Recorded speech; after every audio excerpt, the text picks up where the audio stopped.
Welcome to Storybounders. I'm Jayme. And I'm Steve. Here at Storybounders, we are all about helping you fill your story reservoir, one story at a time. The stories we love and believe in don't just entertain us, they shape our lives. And if we let them, they can even change the world. And today, we've got a great story for you.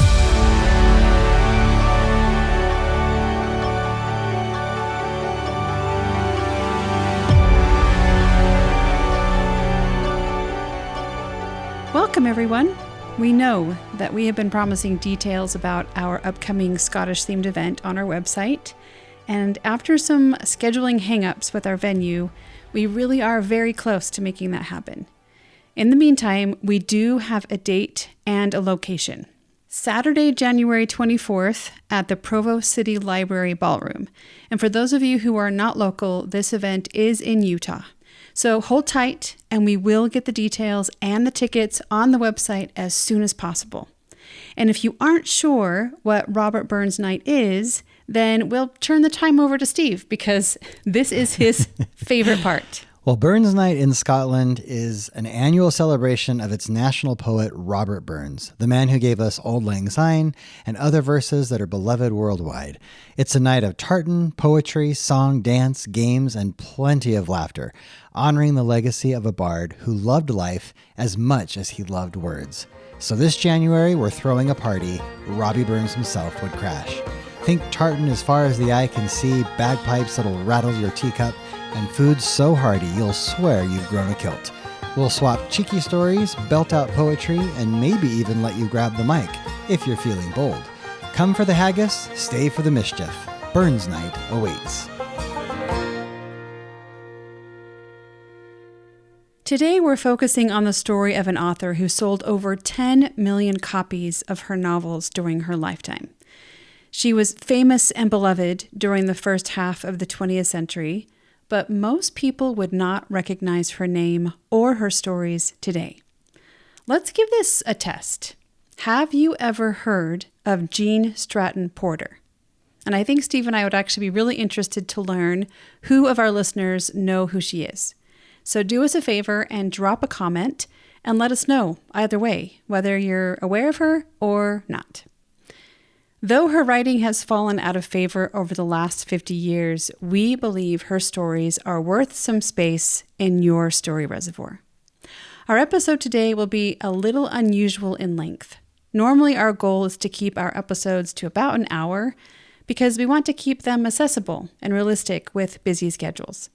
When sharing an excerpt from a novel or a book, we try to offer a good taste of the story and then hope you'll experience the full story for yourself on your own time. To give you a comprehensive taste of Gene Stratton-Porter's work, we are going to read a much larger portion from one of her most popular novels, Freckles.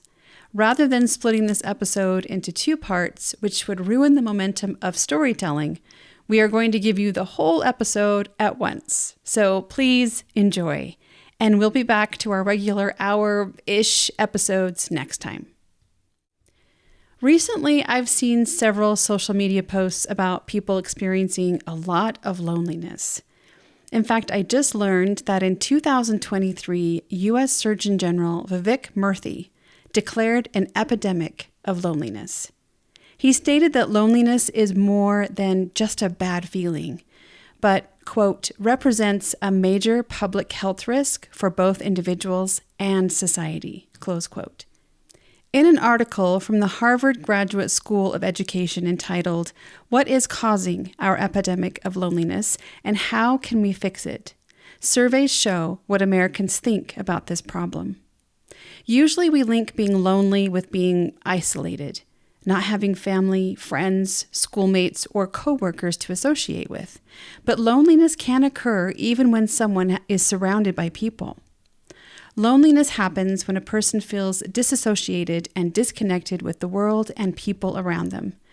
When they feel they cannot share their true selves, or they feel that love and connection are conditional upon being useful. It might be helpful to also define loneliness as a lack of meaning or purpose, which gives little motivation to form connections with people and the world. Though there are certain age groups that are more affected than others, Gender, race, ethnicity, and political inclinations are not major factors in being susceptible to loneliness. It can affect anyone. So what is the cause of this loneliness? According to the survey, 73% of Americans say technology. 66% say lack of family time. 62% state being overworked. 60% believe that mental health issues cause social barriers. 58% cite living in a society that is too individualistic. And 50% say that lack of religion is the culprit. Now, you're probably wondering if you've suddenly started listening to a different podcast. What does the national loneliness epidemic have to do with the stories of Gene Stratton-Porter? Well, here's the connection. Gene started her life as the youngest of 12 children. Her parents were surprised by this pregnancy, and her mother was never well again after her birth. With a sick mother and a family farm to run, nobody had the time to watch over the youngest Stratton child. Gene was left to fend for herself. It was a very lonely childhood. Stratton spent most of her childhood in solitude, soaking in nature and becoming intimately acquainted with God's creations. This experience would lead Gene to become one of America's most celebrated naturalists and to create some of the most poignant stories ever written featuring the raw beauty of nature. Her loneliness was infused into her characters and even into descriptions of her beloved Limberlost, an untouched piece of swampland that provided sanctuary for rare and beautiful species. Everyone wants a sense of belonging, of kinship, of purpose. Gene found her sense of self and connection in the untamed and unpredictable heart of the swamp. The wildness gave way to a sense of rhythm and order, of undulating seasons. She found beauty in the colors and patterns, wisdom in the cycles of life, and connection in the ritualistic and human-like behavior of animals. The Limberlost was her cathedral, her conduit to finding knowledge and truth about the world around her and feeling closest with God and his angels. And here is where we will tell the story behind the story.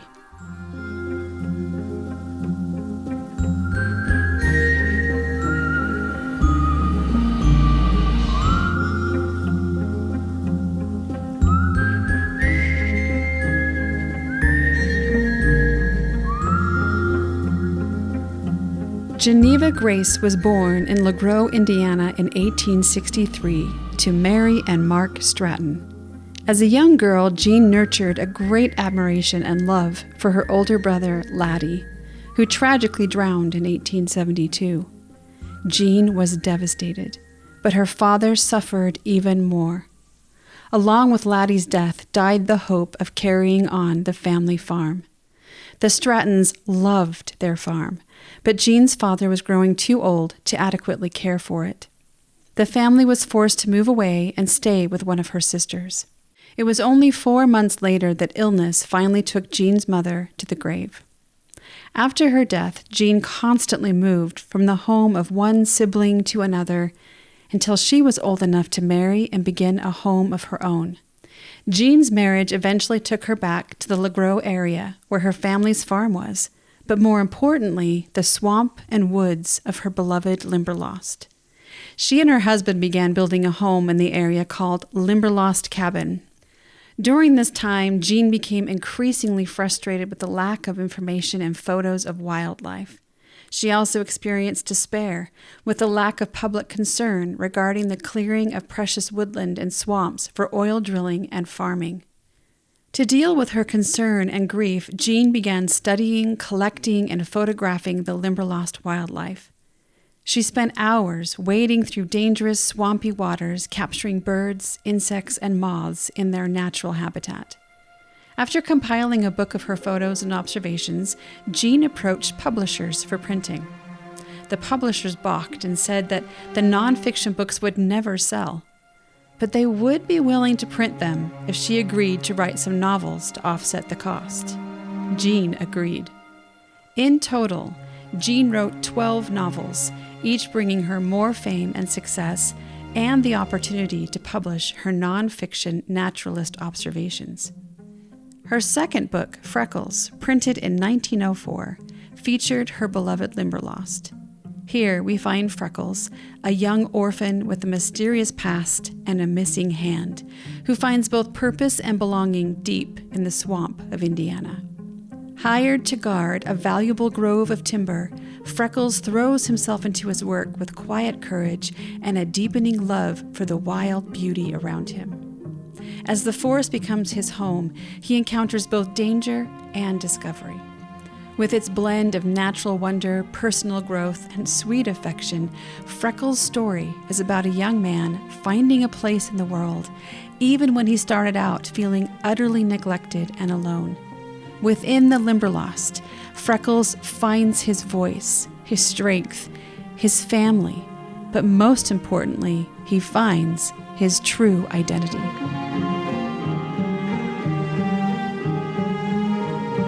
We'd like to present the first 3 chapters from the book Freckles by Gene Stratton-Porter, published as part of her Limberlost series.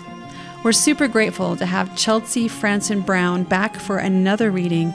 She'll be giving the story voice for us today. Now, here's the story.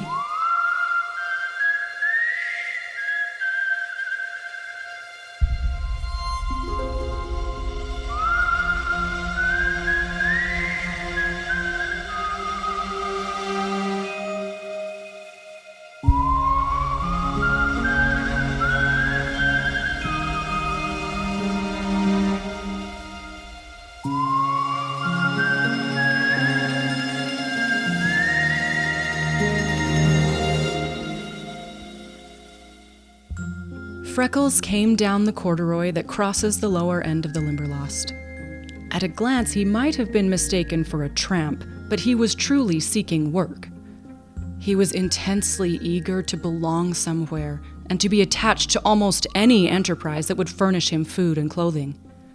Long before he came in sight of the camp of the Grand Rapids Lumber Company, he could hear the cheery voices of the men, the neighing of the horses, and could scent the tempting odors of cooking food. A feeling of homeless friendlessness swept over him in a sickening wave. Without stopping to think, he turned into the newly made road and followed it to the camp, where the gang was making ready for supper and bed. The scene was intensely attractive. The thickness of the swamp made a dark, massive background below, while above towered gigantic trees. The men were calling jovially back and forth as they unharnessed tired horses that fell into attitudes of rest and crunched in deep content the grain given them. Duncan, the brawny Scotch head teamster, lovingly wiped the flanks of his big bays with handfuls of pawpaw leaves as he softly whistled, "Oh, what will be my dearie-o," and a cricket beneath the leaves of his feet accompanied him. The greenwood fire hissed and crackled merrily. Wreathing tongues of flame wrapped around the big black kettles, and when the cook lifted the lids to plunge in his testing fork, gusts of savory odors escaped. Freckles approached him. "I want to speak with the boss," he said. The cook glanced at him and answered carelessly, "He can't use you." The color flooded Freckles' face, but he said simply, "If you will be having the goodness to point him out, we will give him a chance to do his own talking." With a shrug of astonishment, the cook led the way to a rough board table where a broad, squared-shouldered man was bending over some account books. "Mr. McLean, there's another man wanting to be taken on the gang, I suppose," he said. "All right," came the cheery answer. "I never needed a good man more than I do just now." The manager turned a page and carefully began a new line. "No use you're bothering with this fellow," volunteered the cook. "He hasn't but one hand." The flush on Freckles' face burned deeper. His lips thinned to a mere line. He lifted his shoulders, took a step forward, and thrust out his right arm, from which the sleeve dangled empty at the wrist. "That'll do, Sears," came the voice of the boss sharply. "I will interview my man when I finish this report." He turned to his work while the cook hurried to the fires. Freckles stood one instant as he had braced himself to meet the eyes of the manager, Then his arm dropped and a wave of whiteness swept him. The boss had not even turned his head. He had used the possessive. When he said, "my man," the hungry heart of Freckles went reaching toward him. The boy drew a quivering breath. Then he whipped off his old hat and beat the dust from it carefully. With his left hand, he caught the right sleeve, wiped his sweaty face, and tried to straighten his hair with his fingers. He broke a spray of ironwort beside him and used the purple bloom to beat the dust from his shoulders and limbs. The boss, busy over his report, was nevertheless vaguely alive to the toilette being made behind him and scored one for the man. McLean was a Scotchman. It was his habit to work slowly and methodically. The men of his camps never had known him to be in a hurry or to lose his temper. Discipline was inflexible, but the boss was always kind. His habits were simple. He shared camp life with his gangs. The only visible signs of wealth consisted of a big, shimmering diamond stone of ice and fire that glittered and burned on one of his fingers, and the dainty, beautiful thoroughbred mare he rode between camps and across the country on business. No man of McLean's gangs could honestly say that he had ever been overdriven or underpaid. The boss had never exacted any deference from his men, yet so intense was his personality that no man of them had ever attempted a familiarity. They all knew him to be a thorough gentleman, and that in the great timber city, several millions stood to his credit. He was the only son of that McLean who had sent out the finest ships ever built in Scotland. That his son should carry on this business after the father's death had been his ambition. He had sent the boy through the universities of Oxford and Edinburgh and allowed him several years' travel before he should attempt his first commission for the firm. Then he ordered to southern Canada and Michigan to purchase a consignment of tall, straight timber for masts, and south to Indiana for oak beams. The young man entered these mighty forests, parts of which lay untouched since the dawn of the morning of time. The clear, cool, pungent atmosphere was intoxicating. The intense silence, like that of a great empty cathedral, fascinated him. He gradually learned that, to the shy wood creatures that darted across his path or peeped inquiringly from leafy ambush, he was brother. He found himself approaching with a feeling of reverence those majestic trees that had stood through ages of sun, wind, and snow. Soon it became difficult to fell them. When he had filled his order and returned home, he was amazed to learn that in the swamps and forests he had lost his heart, and it was calling, forever calling him. When he inherited his father's property, he promptly disposed of it, and with his mother, found a home in a splendid residence in the outskirts of Grand Rapids. With 3 partners, he organized a lumber company. His work was to purchase, fell, and ship the timber to the mills. Marshall managed the milling process and passed the lumber to the factory. From the lumber, Barthel made beautiful and useful furniture, which Updegrove scattered all over the world from a big wholesale house. Of the thousands who saw their faces reflected on the polished surfaces of that furniture and found comfort in its use, few there were to whom it suggested mighty forests and trackless swamps. And the man, big of soul and body, who cut his way through them, and with the eye of experience doomed the proud trees that were now entering the homes of civilization for service. When McLean turned from his finished report, he faced the young man, yet under 20, tall, spare, heavily framed, closely freckled, and red-haired with a homely Irish face. But in the steady gray eyes, straightly meeting his searching ones of blue, there was unswerving candor and the appearance of longing not to be ignored. He was dressed in the roughest of farm clothing and seemed tired to the point of falling. "You are looking for work?" questioned McLean. "Yes," answered Freckles. "I'm very sorry," said the boss with genuine sympathy in his every tone, "but there's only one man I want at present, a hardy big fellow with a stout heart and a strong body. I hoped that you would do, but I'm afraid you are too young and scarcely strong enough." Freckles stood, hat in hand, watching McLean. "And what was it you thought I might be doing?" he asked. The boss could scarcely repress a start. Somewhere before accident and poverty, there had been an ancestor who used cultivated English, even with an accent. The boy spoke in a mellow Irish voice, sweet and pure. It was scarcely definite enough to be called a brogue, yet there was a trick in the turning of the sentence, the wrong sound of a letter here and there, that was almost irresistible to McLean, and presaged a misuse of infinitives and possessives with which he was very familiar, and which touched him nearly. He was of foreign birth, and despite years of alienation, in times of strong feeling, he committed inherited sins of accent and construction. "It's no child's job," answered McLean. "I am the field manager of a big lumber company. We have just leased 2,000 acres of the Limberlost. Many of these trees are of great value. We can't leave our camp 6 miles south for almost a year yet. So we have blazed a trail and strung barbed wire securely around this lease. Before we return to our work, I must put this property in the hands of a reliable, brave, strong man who will guard it every hour of the day and sleep with one eye open at night. I shall require the entire length of the trail to be walked at least twice each day to make sure that our lines are up and that no one has been trespassing." Freckles was leaning forward, absorbing every word with such intense eagerness that he was beguiling the boss into explanations he had never intended making. "But why wouldn't that be the finest job in the world for me?" he pleaded. "I'm never sick. I could walk the trail twice, 3 times every day, and I'd be watching sharp all the while."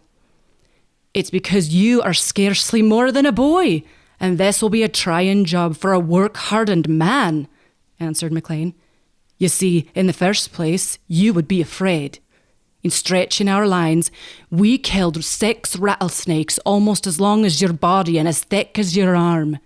It's the price of your life to start through the marsh grass surrounding the swamp unless you're covered with heavy leather above your knees.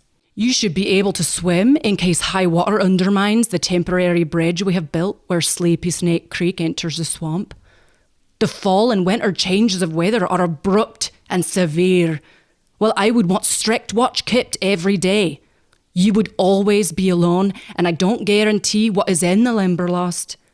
It is lying here as it has lain since the beginning of time, and it is alive with forms and voices.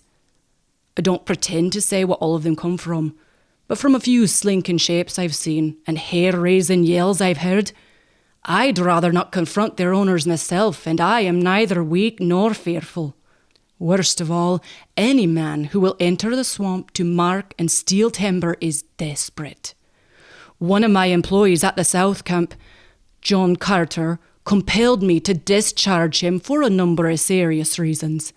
He came here, entered the swamp alone, and succeeded in locating and marking a number of valuable trees that he was endeavouring to sell to a rival company when we secured the lease.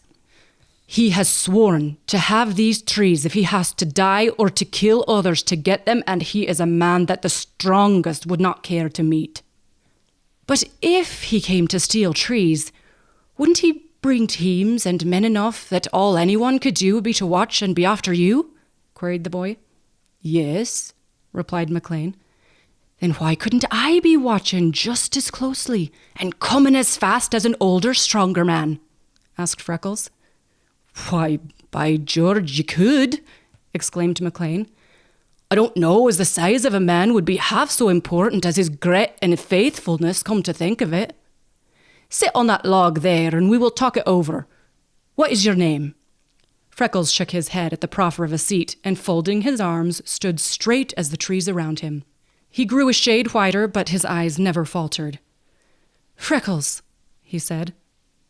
"Good enough for every day," laughed McLean, "but I scarcely could put Freckles on the company's books. Tell me your name." "I haven't any name," replied the boy. "I don't understand," said McLean. "I was thinking from the voice and the face of you that you wouldn't," said Freckles slowly. "I've spent more time on it than I ever did on anything else in all my life, and I don't understand. Does it seem to you that anyone would take a newborn baby and row over it until it was bruised black, cut off its hand, and leave it out in a bitter night on the steps of a charity home to the care of strangers? That's what somebody did to me." McLean stared aghast. He had no reply ready, and presently, in a low voice, he suggested, "And after? The home people took me in, and I was there the full legal age and several years over. For the most part, we were a lot of little Irishmen together. They could always find homes for the other children, but nobody would ever be wanting me on account of me arm." "Were they kind to you?" McLean regretted the question the minute it was asked. "I don't know," answered Freckles. The reply sounded so hopeless, even to his own ears, that he hastened to qualify it by adding, "You see, it's like this, sir. Kindnesses that people are paid to lay off in job lots and that belong equally to several hundred others ain't going to be soaking into any one fellow so much." "Go on," said McLean, nodding comprehendingly. "There's nothing worth the taking of your time to tell," replied Freckles. "The home was in Chicago, and I was there all my life until 3 months ago. When I was too old for the training they gave to the little children, they sent me to the closest ward school as long as the law would let them. But I was never like any of the other children, and they all knew it. I had to go and come like a prisoner and be working around the home early and late for me board and clothes. I always wanted to learn mighty bad, but I was glad when that was over. Every few days, all my life, I'd to be called up, looked over, and refused a home and love on account of me hand and ugly face. But it was all the home I'd ever known, and it didn't seem to belong anyplace else. Then a new superintendent was put in. He wasn't for being like any of the others, and he swore he'd weed me out the first thing he did. He planned to send me down the state to a man he said he knew who needed a boy. He wasn't for remembering to tell that man that I was a hand short, and he knocked me down the minute he found out I was the boy who had been sent him. Between noon and that evening, he and his son, close to my age, had me in pretty much the same shape in which I was found in the beginning. So I lay awake that night and ran away. I'd like to have squared me account with that boy before I left, but I didn't dare for fear of waking the old man, and I knew I couldn't handle the two of them. But I'm hoping to meet him alone someday before I die." McLean tugged at his mustache to hide the smile on his lips, but he liked the boy all the better for his confession. "I didn't even have to steal clothes to get rid of starting in me home ones," Freckles continued, "for they already had taken all me clean, neat things for the boy and put me into his rags, and that went almost as sore as the beatings, for where I was, we were always kept tidy and sweet-smelling anyway. I hustled clear into this state before I learned that man couldn't have kept me if he'd wanted to. When I thought I was good and away from him, I commenced hunting work. But it is with everybody else just as it is with you, sir. Big, strong, whole men are the only ones for being wanted."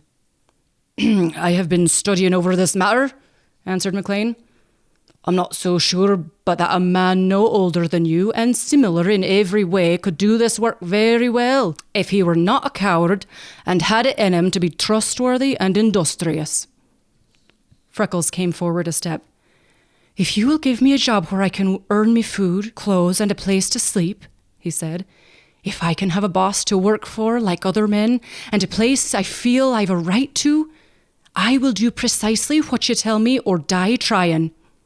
He spoke so convincingly that McLean believed, although in his heart he knew that to employ a stranger would be wretched business for a man with the interests he had involved. "Very well," the boss found himself answering. "I will enter you on my payrolls. We'll have supper, and then I will provide you with clean clothing, wading boots, the wire mending apparatus, and a revolver. The first thing in the morning, I will take you the length of the trail myself and explain fully what I want done. All I ask of you is to come to me at once at the South Camp and tell me as a man if you find this job too hard for you. It will not surprise me. It is work that few men would perform faithfully. What name shall I put down?" Freckles' gaze never left McLean's face, and the boss saw the swift spasm of pain that swept his lonely, sensitive features. "I haven't any name," he said stubbornly, "no more than somebody clapped onto me when they put me on the home books, with not the thought or care they'd name a house cat. I've seen how they enter those poor little abandoned devils often enough to know. What they called me is no more my name than it is yours. I don't know what mine is, and I never will. But I'm going to be your man and do your work, and I'll be glad to answer to any name you choose to call me. Won't you please be giving me a name, Mr. McLean?" The boss wheeled abruptly and began stacking his books. What he was thinking was probably what any other gentleman would have thought in the circumstances. With his eyes still downcast, and in a voice harsh with huskiness, he spoke. "I will tell you what we will do, my lad," he said. "My father was my ideal man, and I loved him better than any other I have ever known. He went out 5 years ago, but that he would have been proud to leave you his name, I firmly believe. If I give to you the name of my nearest kin and the man I loved best, will that do?" Freckles' rigid attitude relaxed suddenly. His head dropped, and big tears splashed on the soiled calico shirt. McLean was not surprised at the silence, for he found that talking came none too easily just then. "All right," he said. "I'll write it on the roll. James Ross McLean." "Thank you mightily," said Freckles. "That makes me feel almost as if I belonged already." "You do," said McLean. "Until someone armed with every right comes to claim you, you're mine. Now come and take a bath, have some supper, and go to bed." As Freckles followed into the lights and sounds of the camp, his heart and soul were singing for joy.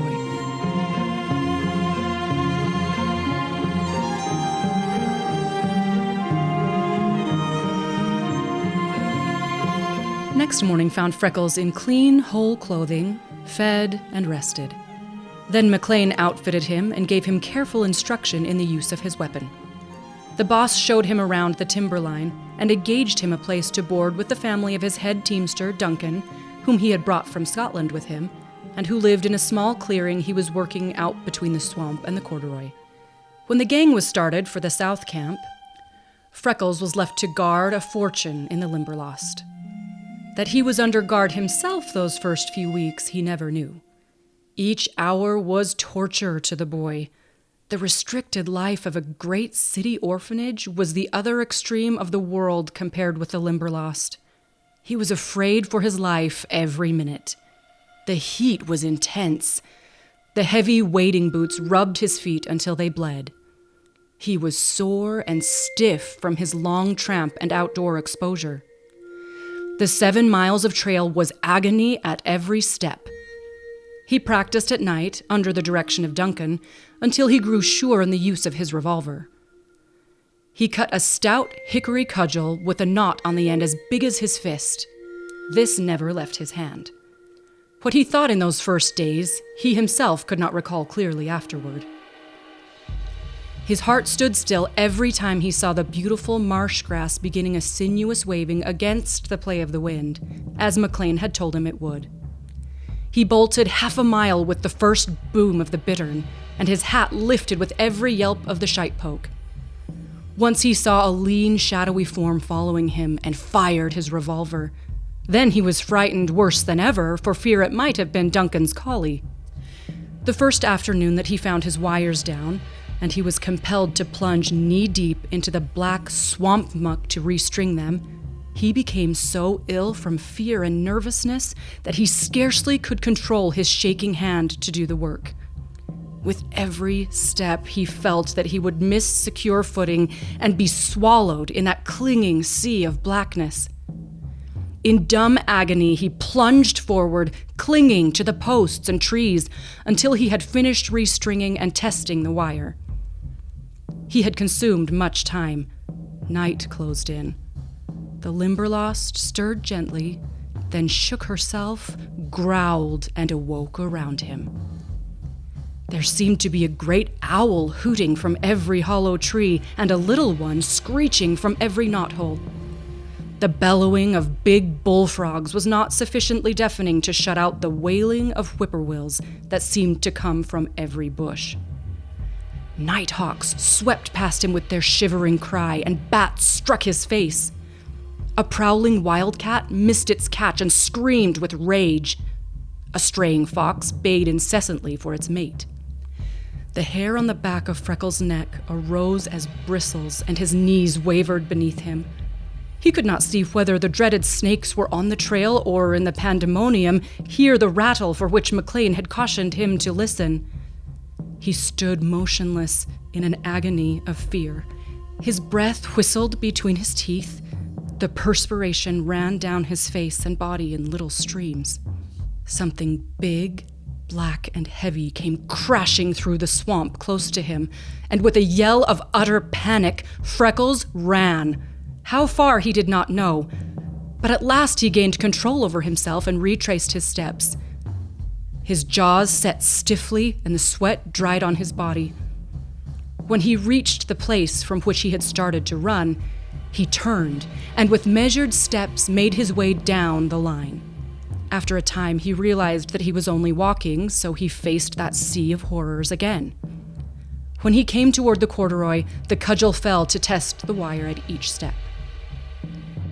Sounds that curdled his blood seemed to encompass him, and shapes of terror to draw closer and closer. Fear had so gained the mastery that he did not dare look behind him. And just when he felt that he would fall dead before he ever reached the clearing, came Duncan's rolling call, "Freckles! Freckles!"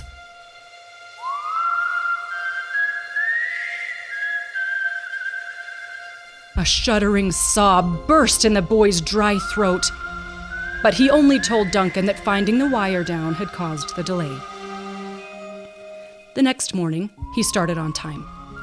Day after day, with his heart pounding, he ducked, dodged, ran when he could, and fought when he was brought to bay. If he ever had an idea of giving up, no one knew it, for he clung to his job without the shadow of wavering. All these things, insofar as he guessed them, Duncan, who had been set to watch the first weeks of Freckles' work, carried to the boss at the South Camp. But the innermost, exquisite torture of the thing the big Scotchman never guessed, and McLean, with his finer perceptions, came only a little closer. After a few weeks, when Freckles learned that he was still living, that he had a home, and the very first money he had ever possessed was safe in his pockets, he began to grow proud. He yet sidestepped, dodged, and hurried to avoid being late again, but he was gradually developing the fearlessness that men ever acquire of dangers to which they are hourly accustomed. His heart seemed to be leaping when his first rattler disputed the trail with him, but he mustered courage to attack it with his club. After its head had been crushed, he mastered an Irishman's inborn repugnance for snakes, sufficiently to cut off its rattles to show Duncan. With this victory, his greatest fear of them was gone.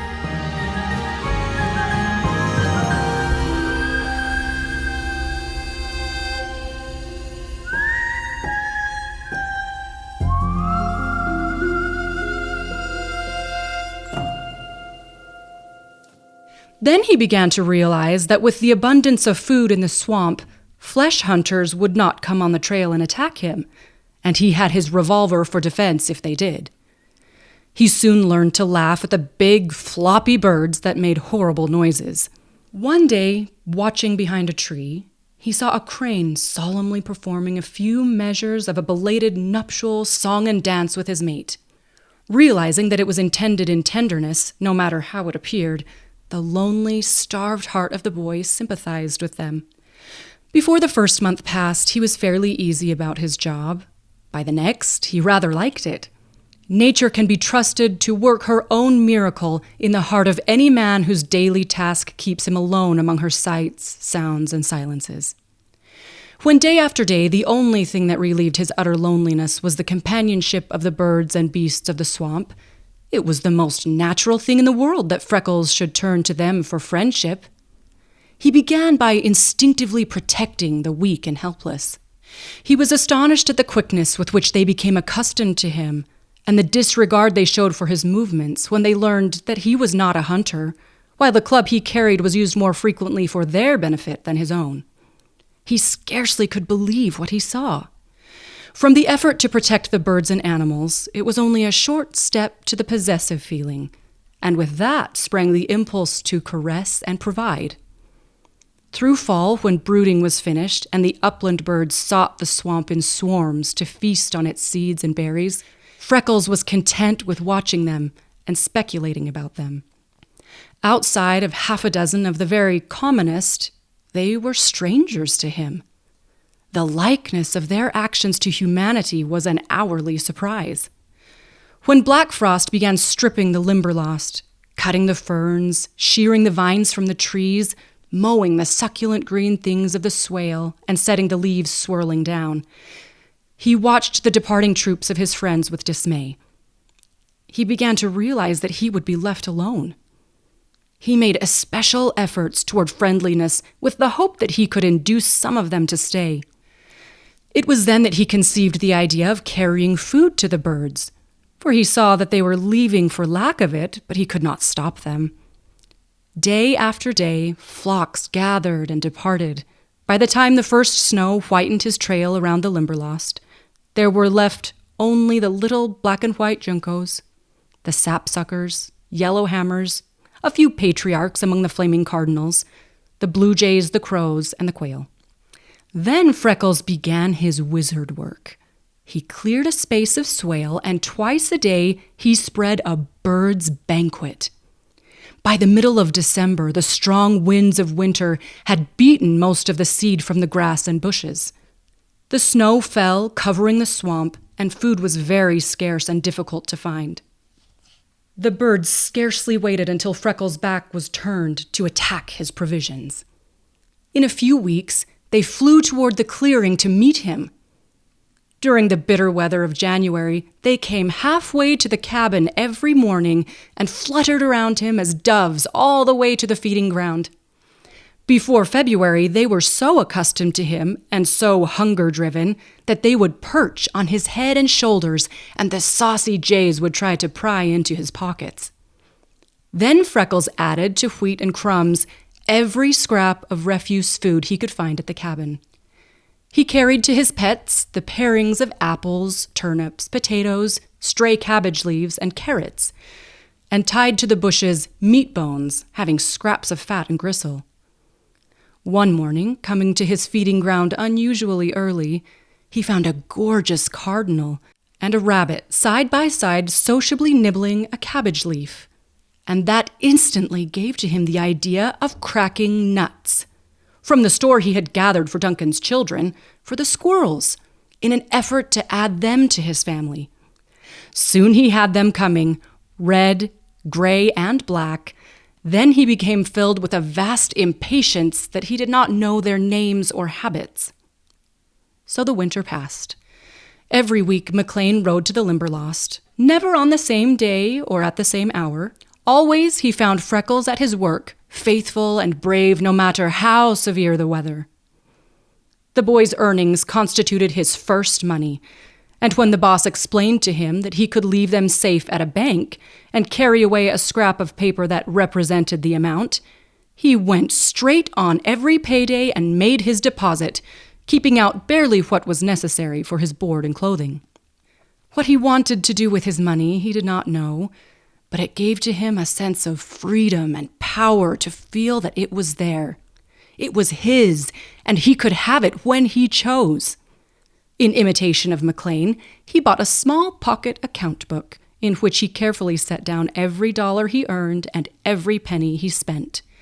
As his expenses were small and the boss paid him generously, it was astonishing how his little hoard grew.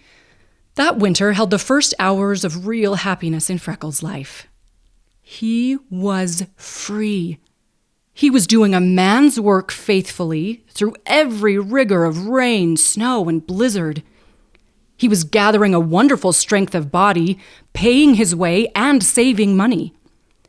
Every man of the gang and of that locality knew that he was under the protection of McLean, who was a power. This had the effect of smoothing Freckles' path in many directions. Mrs. Duncan showed him that individual kindness for which his hungry heart was longing. She had a hot drink ready for him when he came from a freezing day on the trail. She knit him a heavy mitten for his left hand and devised a way to sew and pad the right sleeve that protected the maimed arm in bitter weather.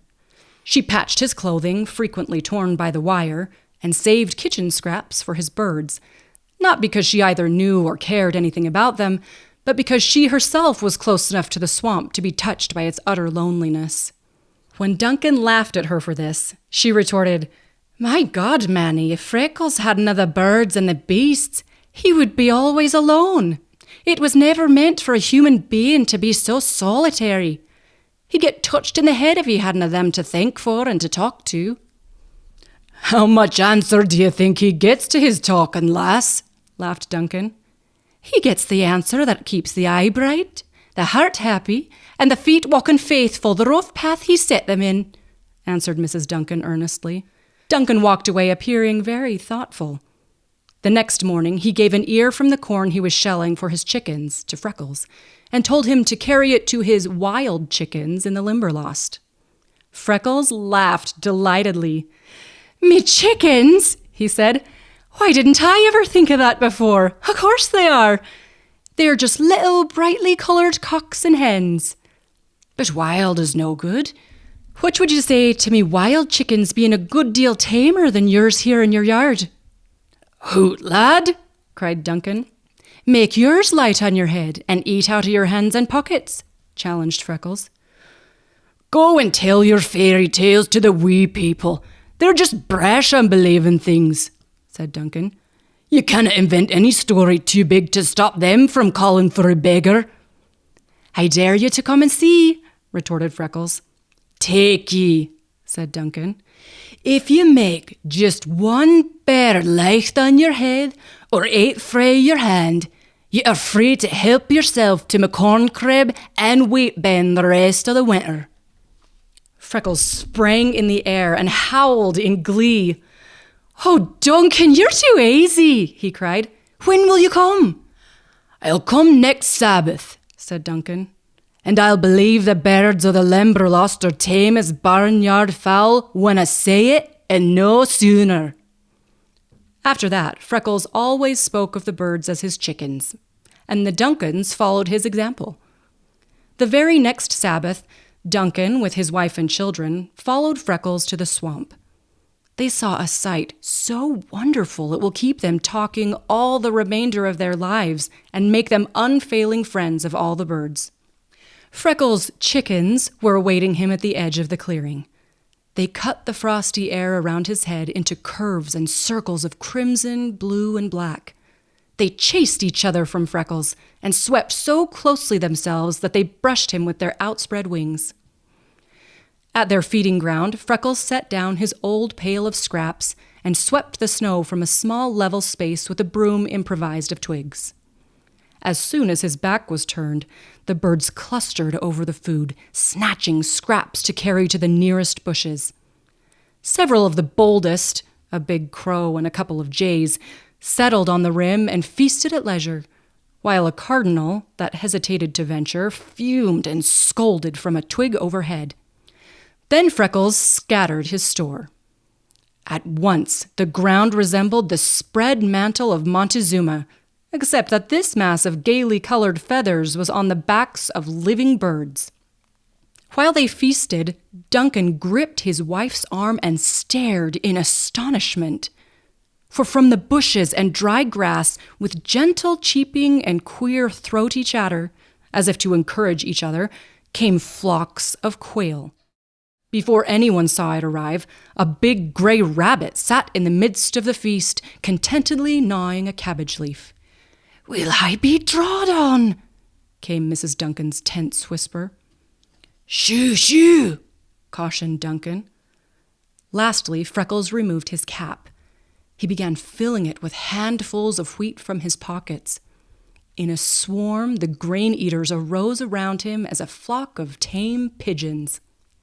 They perched on his arms and the cap, and in the stress of hunger, forgetting all caution, a brilliant cock cardinal and an equally gaudy jay fought for a perching place on his head. "Well, I'm beat," muttered Duncan, forgetting the silence imposed on his wife. "I'll have to give in. Seeing is believing. A man would have to see that to believe it. We mauna let the boss miss that sight, for it's a chance will no likely come twice in a life. Everything is snowed under, and the creatures near starved, but trust in Freckles that complete. They are tamer than our chickens. Look hard, bairns," he whispered. "You winna see the like o' yon again, while God lets you live.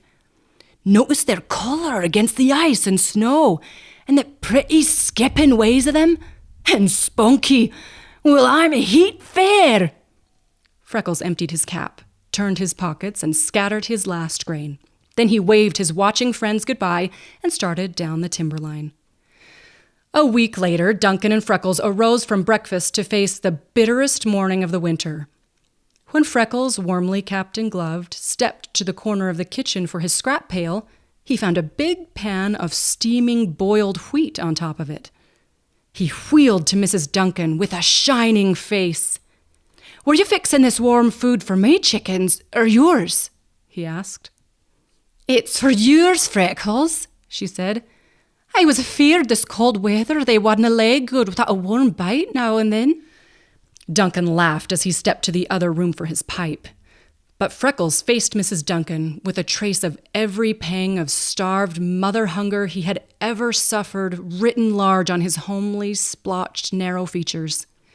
"Oh, how I wish you were my mother," he cried. Mrs. Duncan attempted an echo of her husband's laugh. "Lord love the lad," she exclaimed. "Why, Freckles, are you not bright enough to learn without being taught by a woman that I am your mother? If a great man like yourself dinna ken that, learn it now and ne'er forget it. Once a woman is the wife of any man, she becomes wife to all men for having had the wifely experience she kens. Once a man-child has beaten his way to life under the heart of a woman, she is mither to all men, for the hearts of mothers are everywhere the same. Bless ye, laddie, I am your mither." She tucked the coarse scarf she had knit for him closer over his chest and pulled his cap lower over his ears. But Freckles, whipping it off and holding it under his arm, caught her rough, reddened hand and pressed it to his lips in a long kiss. Then he hurried away to hide the happy, embarrassing tears that were coming straight from his swelling heart. Mrs. Duncan, sobbing unrestrainedly, swept into the adjoining room and threw herself into Duncan's arms. "Oh, the poor lad," she wailed. "Oh, the poor mother-hungry lad, he breaks my heart." Duncan's arms closed convulsively around his wife. With a big brown hand, he lovingly stroked her rough, sorrel hair. "Sarah, you're a good woman," he said. "You're a mighty good woman. You had a way of speaking out at times that's like the inspired prophets of the Lord. If that had been put to me, now, I'd have felt all I can't know how to, and been keen enough to say the right thing, but dang it, I'd have stuttered and stammered and got naething out that would have done anybody a mite of good. But ye, Sarah, did you see his face, woman? You sent him off looking like a white light of holiness had passed over and settled on him. You sent the lad away too happy for mortal words, Sarah. And you made me that proud of you. I wouldn't have traded ye and my share of the Limberlost with any king you could mention." He relaxed his clasp, and setting a heavy hand on each shoulder, he looked straight into her eyes. "You're prime, Sarah. Just prime," he said. Sarah Duncan stood alone in the middle of her 2-roomed log cabin and lifted a bony, claw-like pair of hands. Reddened by frequent immersion in hot water, cracked and chafed by exposure to cold, black-lined by constant battle with swamp loam, calloused with burns, and stared at them wonderingly. "Pretty-looking things ye are," she whispered. "But ye hae just been kissed, and by such a man, fine as God ever made at his very best. Duncan wouldn't have traded with a king. Nah, no, I wouldn't have traded with a queen with a palace and velvet gowns and diamonds big as hazelnuts and 100 visitors a day to the bargain. Ye've been that honoured, I'm blessed if I can bear to souse ye in dishwater. Still, that kiss winna come off. Nothing can take it from me, for it's mine till it die. Lord, if I am the proud, kisses on these old claws, will I be drawed on?"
So Freckles fared through the bitter winter.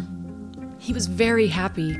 He had hungered for freedom, love, and appreciation so long. He had been unspeakably lonely at the home. And the utter loneliness of a great desert or forest is not so difficult to endure as the loneliness of being constantly surrounded by crowds of people who do not care in the least whether one is living or dead. All through the winter, Freckles' entire energy was given to keeping up his lines and his chickens from freezing or starving. When the first breath of spring touched the Limberlost and the snow receded before it, when the catkins began to bloom, when there came a hint of green to the trees, bushes, and swale, when the rushes lifted their heads and the pulse of the newly resurrected season beat strongly in the heart of nature, something new stirred in the breast of the boy. Nature always levies her tribute. Now she laid a powerful hand on the soul of Freckles, to which the boy's whole being responded, though he had not the least idea what was troubling him. Duncan accepted his wife's theory that it was a touch of spring fever, but Freckles knew better. He had never been so well. Clean, hot, and steady, the blood pulsed in his veins. He was always hungry, and his most difficult work tired him not at all. For long months, without a single intermission, he had tramped those 7 miles of trail twice each day through every conceivable state of weather. With the heavy club, he gave his wires a sure test, and between sections, first in play, afterward to keep his circulation going, he had acquired the skill of an expert drum major. In his work, there was exercise for every muscle of his body each hour of the day. At night, a bath, wholesome food, and sound sleep in a room that never knew fire. He had gained flesh and color and developed a greater strength and endurance than anyone ever could have guessed. Nor did the Limberlost contain last year's terrors. He had been with her in her hour of desolation, when stripped bare and deserted she had stood shivering as if herself afraid. He had made excursions into the interior until he was familiar with every path and road that ever had been cut. He had sounded the depths of her deepest pools and had learned why the trees grew so magnificently. He had found that places of swamp and swale were few compared with miles of solid timberland concealed by summer's luxuriant undergrowth. The sounds that at first had struck cold fear into his soul, he now knew had left on wing and silent foot at the approach of winter. As flock after flock of the birds returned, and he recognized the old echoes reawakening, he found, to his surprise, that he had been lonely for them and was hailing their return with great joy. All his fears were forgotten. Instead, he was possessed of an overpowering desire to know what they were, to learn where they had been, and whether they would make friends with him as the winter birds had done. And if they did, would they be as fickle? For with the running sap, creeping worm, and winging bug, most of Freckles' chickens had deserted him, entered the swamp, and feasted to such a state of plethora on its store that they cared little for his supply, so that in the strenuous days of mating and nest building the boy was deserted. He chafed at the birds' ingratitude, but he found speedy consolation in watching and befriending the newcomers. He surely would have been proud and highly pleased if he had known that many of the former inhabitants of the interior swamp now grouped their nests beside the timberline solely for the sake of his protection and company. The yearly resurrection of the Limberlost is a mighty revival. Freckles stood back and watched with awe and envy the gradual reclothing and repopulation of the swamp. Keen-eyed and alert through danger and loneliness, he noted every stage of development, from the first piping frog and unsheathing bud to full leafage and the return of the last migrant. The knowledge of his complete loneliness and utter insignificance was hourly thrust upon him. He brooded and fretted until he was in a fever, yet he never guessed the cause. He was filled with a vast impatience, a longing that he scarcely could endure. It was June by the zodiac, June by the Limberlost, And by every delight of a newly resurrected season, it should have been June in the hearts of all men. Yet Freckles scowled darkly as he came down the trail. And the running tap, tap that tested the sagging wire and the telegraphed word of his coming to his furred and feathered friends of the swamp, this morning carried the story of his discontent a mile ahead of him. Freckles' special pet, a dainty, yellow-coated, black-sleeved cock goldfinch, had remained on the wire for several days past the bravest of all. And Freckles, absorbed with the cunning and beauty of the tiny fellow, never guessed that he was being duped. For the goldfinch was skipping, flirting, and swinging for the express purpose of so holding his attention that he would not look up and see a small cradle of thistledown and wool perilously near his head. In the beginning of brooding, the spunky little homesteader had clung heroically to the wire when he was almost paralyzed with fright. When day after day passed and brought only soft, whistled repetitions of his call, a handful of crumbs on the top of a locust line post, and gently worded coaxings, he grew in confidence.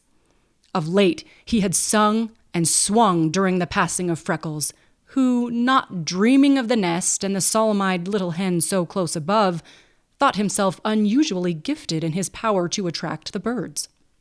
This morning, the goldfinch scarcely could believe his ears and clung to the wire until an unusually vicious rap sent him spinning a foot in the air, and his psst came with a squall of utter panic. The wires were ringing with a story the birds could not translate, and Freckles was quite as ignorant of the trouble as they. A peculiar movement beneath a small walnut tree caught his attention. He stopped to investigate. There was an unusually large Luna cocoon, and the moth was bursting the upper end in its struggles to reach light and air. Freckles stood and stared. "There's something in there trying to get out," he muttered. "Wonder if I could help it. I guess I best not be trying. If I hadn't happened along, there wouldn't have been anyone to do anything, and maybe I'd only be hurting it. Oh, Skagany, it's just being born!"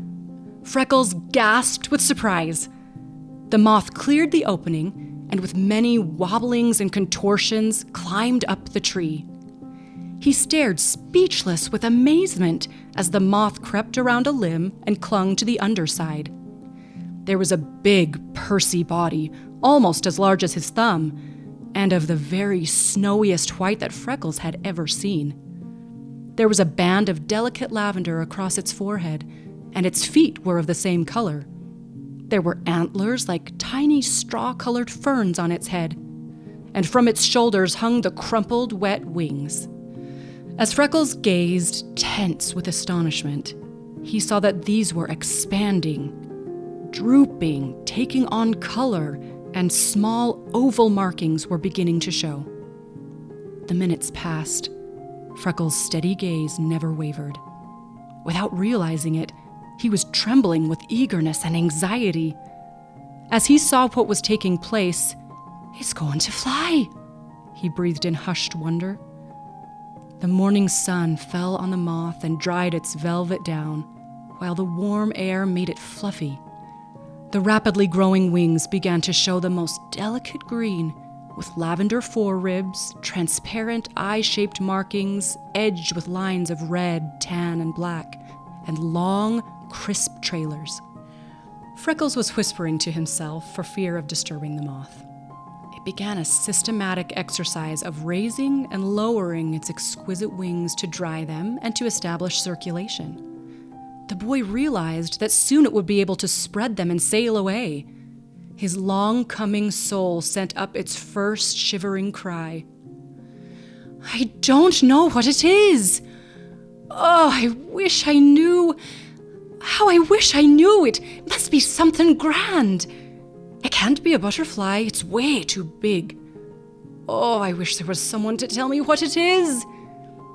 He climbed on the locust post and, balancing himself with the wire, held a finger in the line of the moth's advance up the twig. It unhesitatingly climbed on, so he stepped to the path, holding it to the light and examining it closely. Then he held it in the shade and turned it, gloating over its markings and beautiful coloring. When he held the moth to the limb, it climbed on, still waving those magnificent wings. "My, but I'd like to be staying with you," he said. "But if I was to stand here all day, you couldn't grow any prettier than you are right now, and I wouldn't grow smart enough to tell you what you are. I suppose there's someone who knows." "Of course there is. Mr. McLean said there were people who knew every leaf, bird, and flower in the Limberlost. Oh, Lord, how I wish you'd be telling me just this one thing."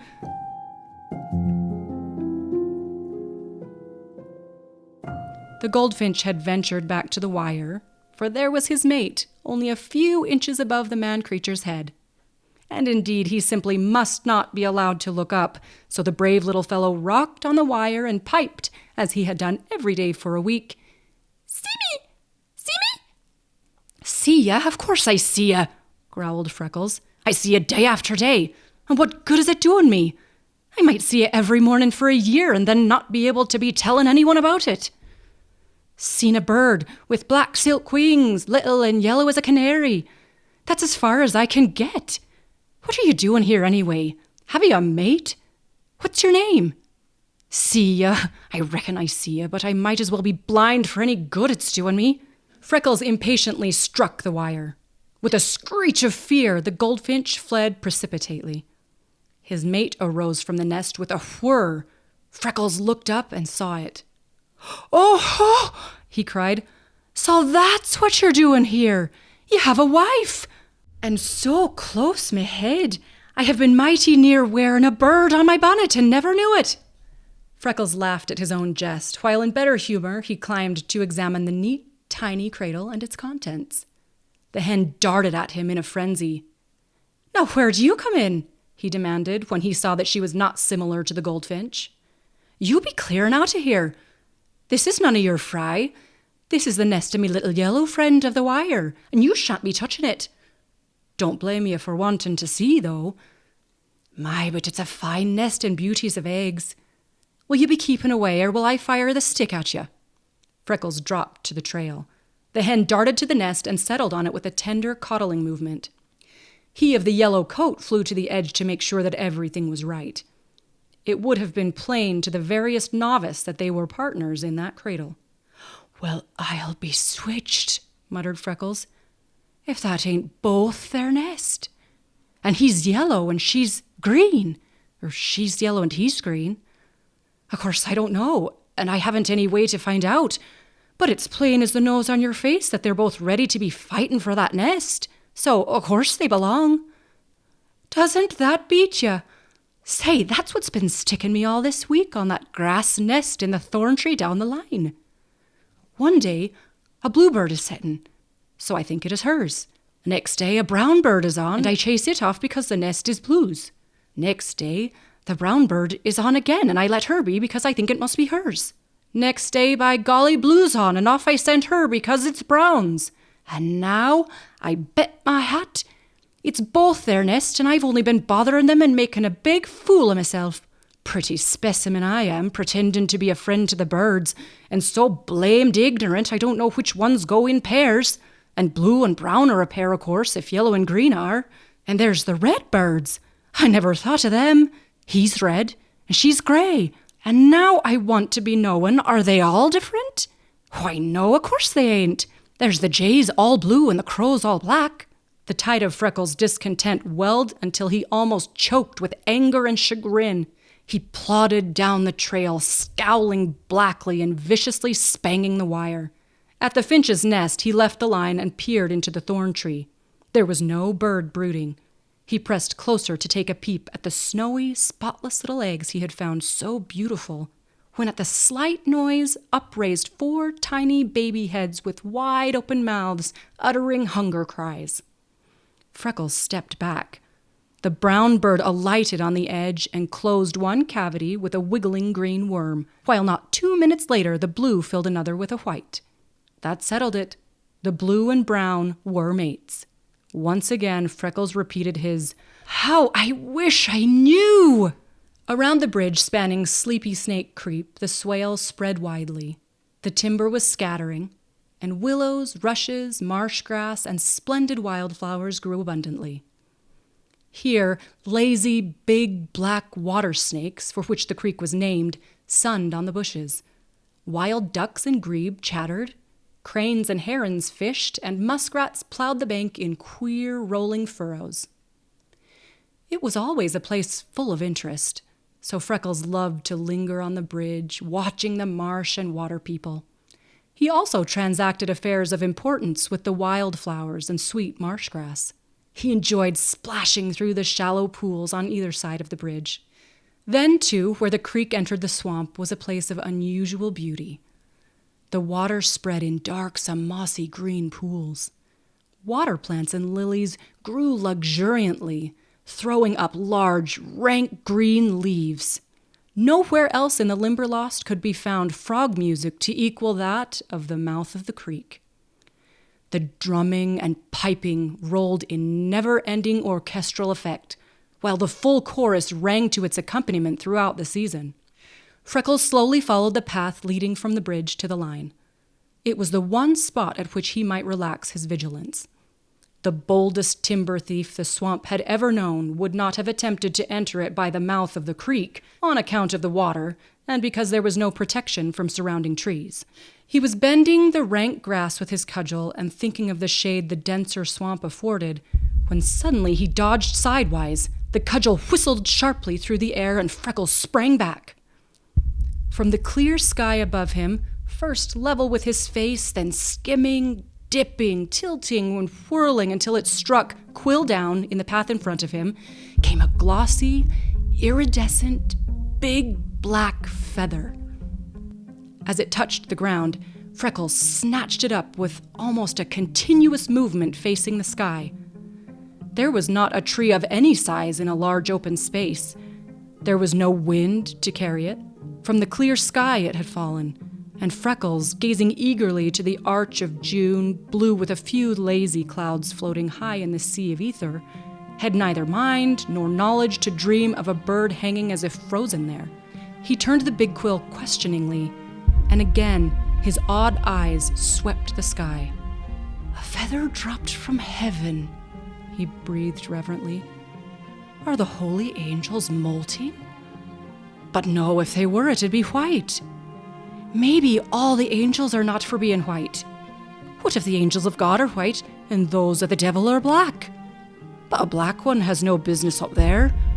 Maybe some poor black angel is so tired of being punished for its slipping to the gates, beating its wings trying to make the master hear." Again and again Freckles searched the sky, but there was no answering gleam of golden gates, no form of sailing bird. Then he went slowly on his way, turning the feather and wondering about it. It was a wing quill, 18 inches in length, with a heavy spine, gray at the base, shading to jet black at the tip, and it caught the play of the sun's rays in slanting gleams of green and bronze. Again Freckles, old man of the sea, sat sullen and heavy on his shoulders and weighted him down until his step lagged and his heart ached. Where did it come from? What is it? Oh, how I wish I knew! He kept repeating as he turned and studied the feather with almost unseeing eyes, so intently was he thinking. Before him spread a large green pool filled with rotting logs and leaves, bordered with delicate ferns and grasses, among which lifted the creamy spikes of the arrowhead, the blue of water hyacinth, and the delicate yellow of the jewel flower. As Freckles leaned, handling the feather and staring at it, then into the depths of the pool, he once more gave voice to his old query, "I wonder what it is." Straight across from him, couched in the mosses of a soggy old log, a big green bullfrog, with palpitant throat and batting eyes, lifted his head and bellowed in answer, "Find out! Find out!" What's that?" stammered Freckles, almost too much bewildered to speak. I know you're only a bullfrog, but bejabbers, that sounded mightily like speech. Wouldn't you please be saying it over?" The bullfrog cuddled contentedly in the ooze. Then suddenly he lifted his voice and as an imperative drumbeat, rolled it again. Find out! Find out! Find out! Freckles had the answer. Something seemed to snap in his brain. There was a wavering flame before his eyes.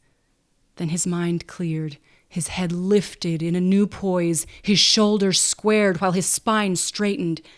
The agony was over. His soul floated free. Freckles came into his birthright.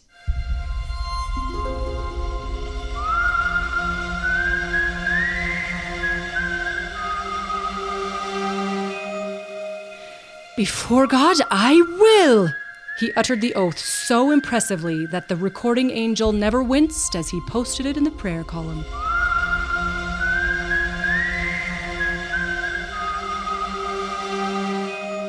Freckles set his hat over the top of one of the locust posts used between trees to hold up the wire while he fastened the feather securely in the band. Then he started down the line, talking to himself as men who have worked long alone always fall into the habit of doing.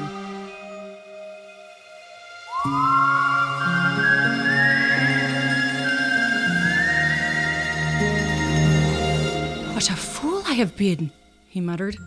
Of course that's what I have to do. There wouldn't likely be anybody doing it for me. Of course I can.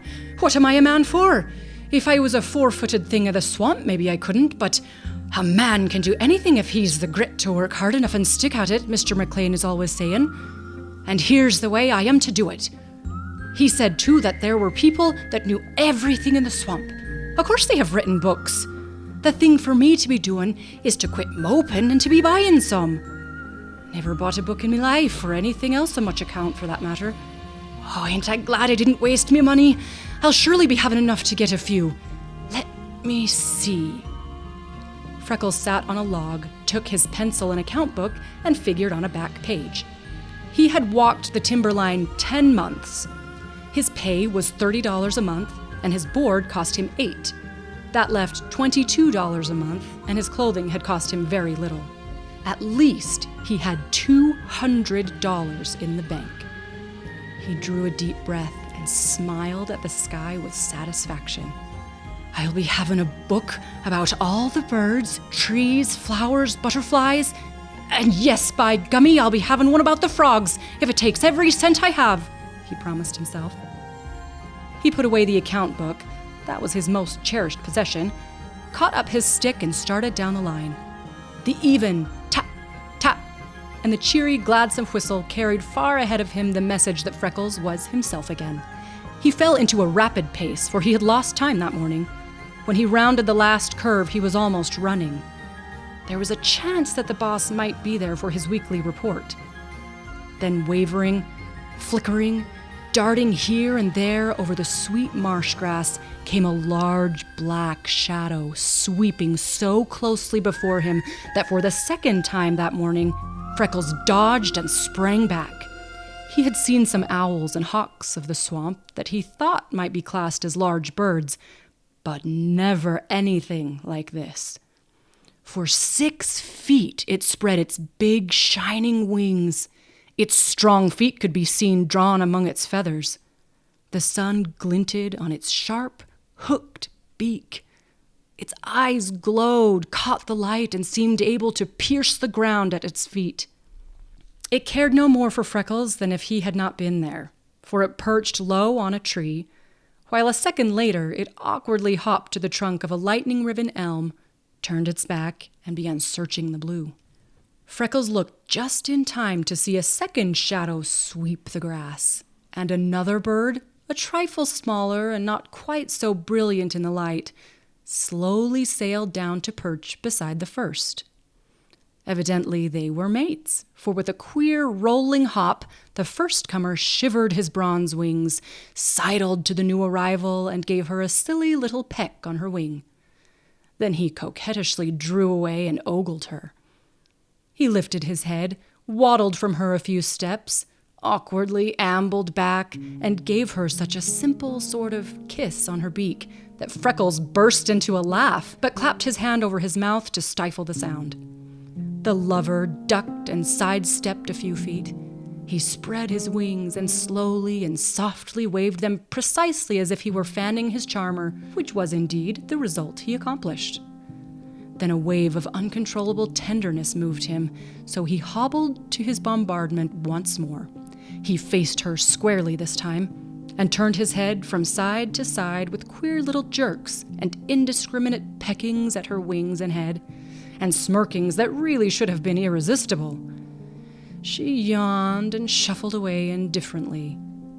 Freckles reached up, pulled the quill from his hat, and looking from it to the birds, nodded in settled conviction. "So you're me black angels, you spalpeens. No wonder you didn't get in. But I'll back you to come closer it than any other birds ever did. You fly higher than I can see. Have you picked the Limberlost for a good thing and come to try it? Well, you can be me chickens if you want to, but I'm blessed if you ain't cool for new ones. Why don't you take this stick for a gun and go skinning a mile?" Freckles broke into an unrestrained laugh, for the bird lover was keen about his courting, while evidently his mate was diffident. When he approached too boisterously, she relieved him of a goodly tuft of feathers and sent him backward in a series of squirmy little jumps that gave the boy an idea of what had happened up sky to send the falling feather across his pathway. "Score one for the lady. I'll be umpiring this," volunteered Freckles. With a ravishing swagger, half-lifted wings, and deep guttural hissing, the lover approached again. He suddenly lifted his body, but she coolly rocked forward on the limb, glided gracefully beneath him, and slowly sailed into the Limberlost. He recovered himself and gazed after her in astonishment.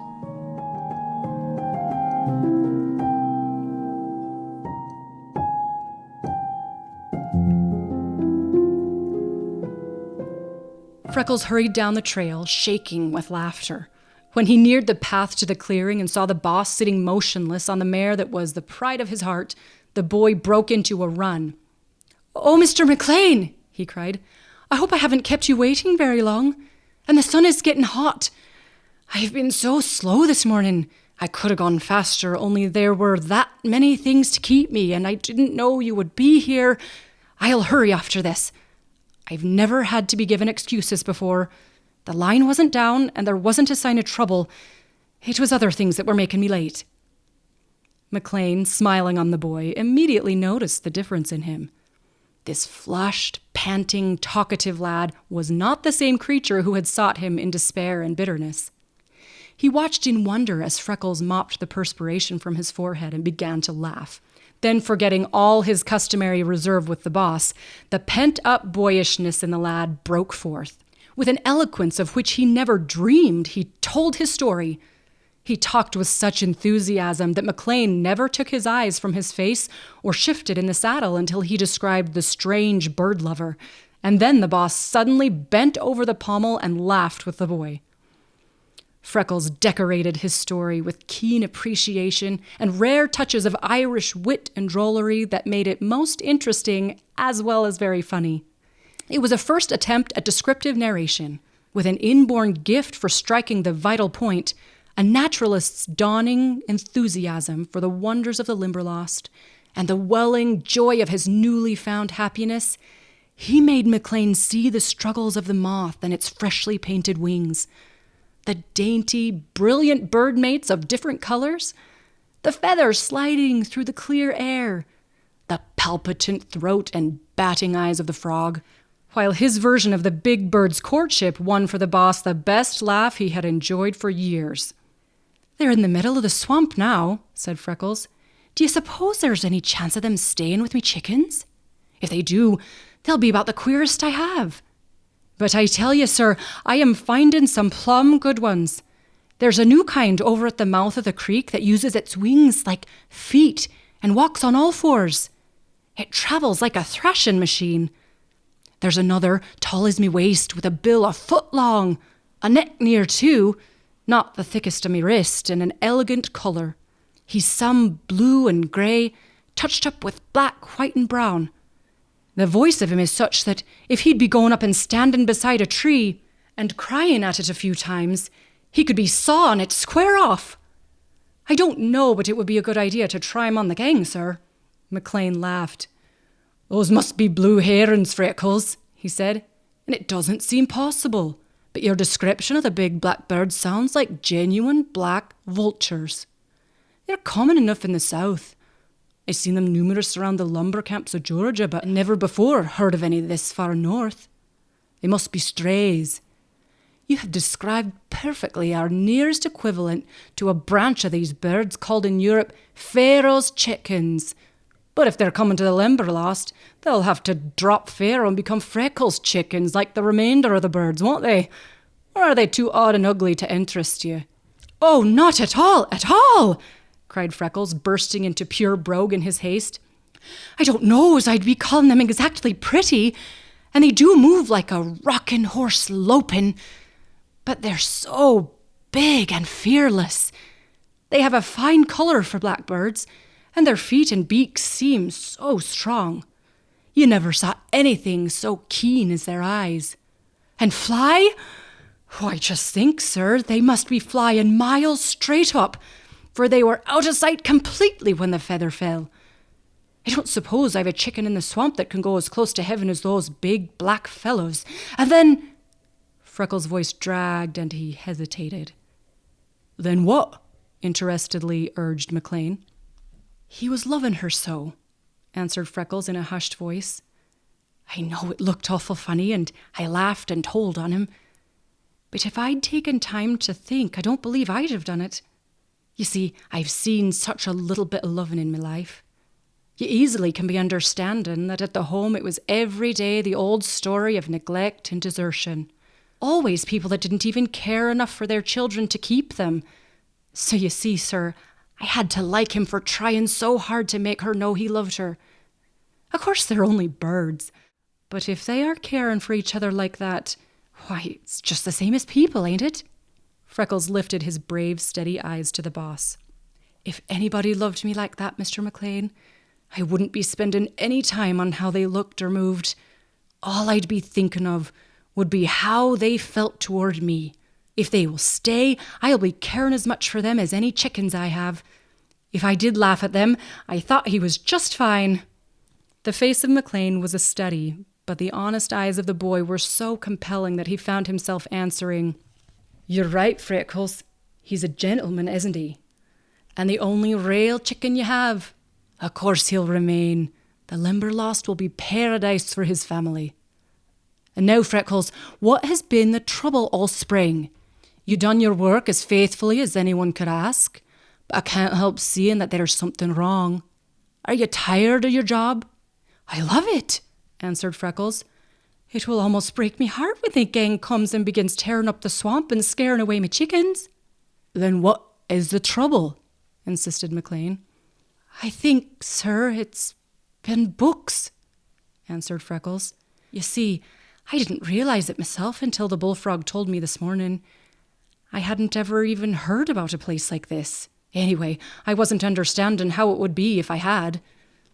Being among these beautiful things every day, I got so anxious like to be knowing and naming them, that it got to eating into me and went and made me near sick when I was well as I could be.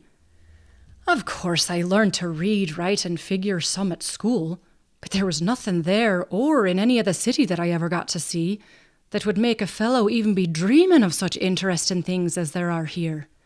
I've seen the parks, but good Lord, they ain't even beginning to be in it with the Limberlost. It's all new and strange to me. I don't know a thing about any of it.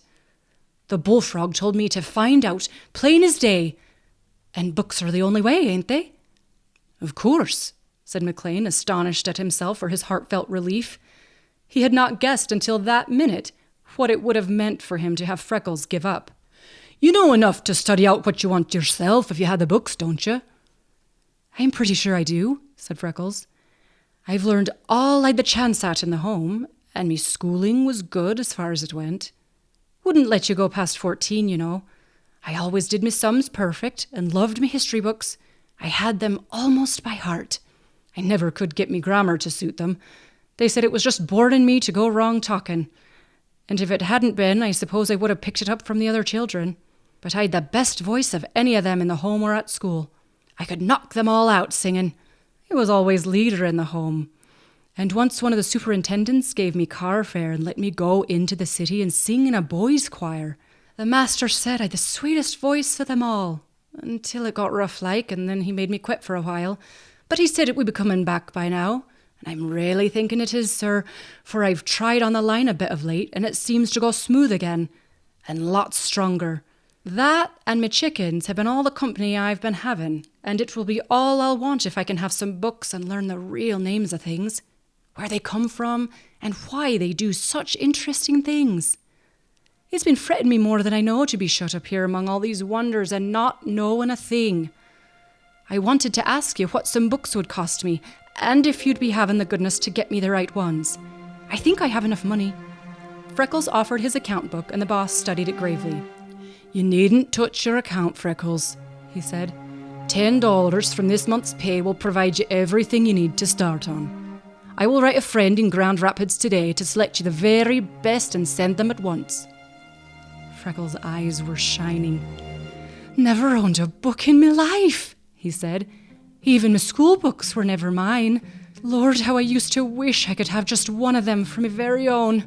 Won't it be fun to see me Sawbird and me little yellow fellow looking at me from the pages of a book, and their real names and all about them printed alongside?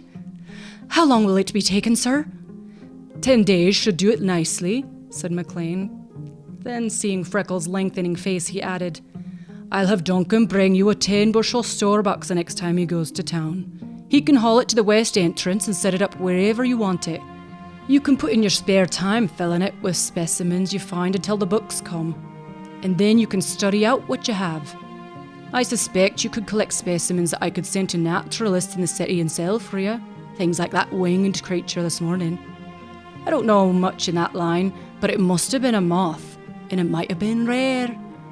I've seen them by the thousand in museums, and in all nature I don't remember rarer colouring than their wings. I'll order you a butterfly net and box and show you how scientists pen specimens. Possibly you can make a fine collection of these swamp beauties. It'll be all right for you to take a pair of different moths and butterflies, but I don't want to hear you're killing any birds. They are protected by heavy fines. McLean rode away, leaving Freckles staring aghast. Then he saw the point and smiled. Standing on the trail, he twirled the feather and thought over the morning. Well, if life ain't getting to be worth living, he said wonderingly. Biggest streak of luck I ever had. 'Bout time something was coming my way, but I wouldn't ever thought anybody could strike such magnificent prospects through only a fallen feather.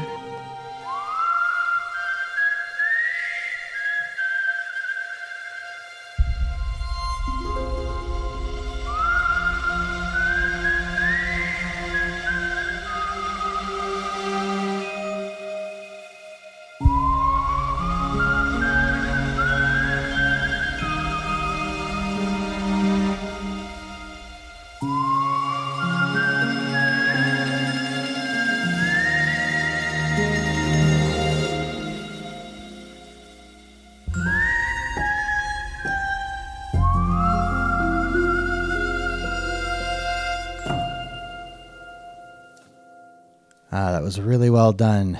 Good job, babe, in putting all that together, and good job, Chelsea, for the wonderful voices. That's not an easy task, recording all of those and keeping the Scottish and the Irish and the English straight. Well, they're so close to each other that it was a little bit difficult to keep them straight, but she did an amazing job. Yeah, I'm very impressed.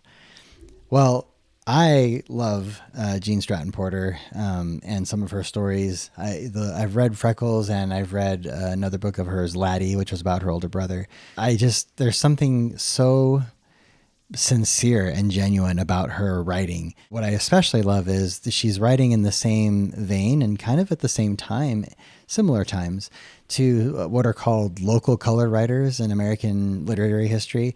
And what they mean by that is authors and novelists who tend to focus on their little part of America, and were really descriptive and really bringing out the character of the region in the people and in the dialect and in the feel and the description of their local color, I guess, or their local corner. And there's a lot of authors that have this same tradition. There's like Sarah Orne Jewett. She's all about Maine and the woods and how that part of New England feels.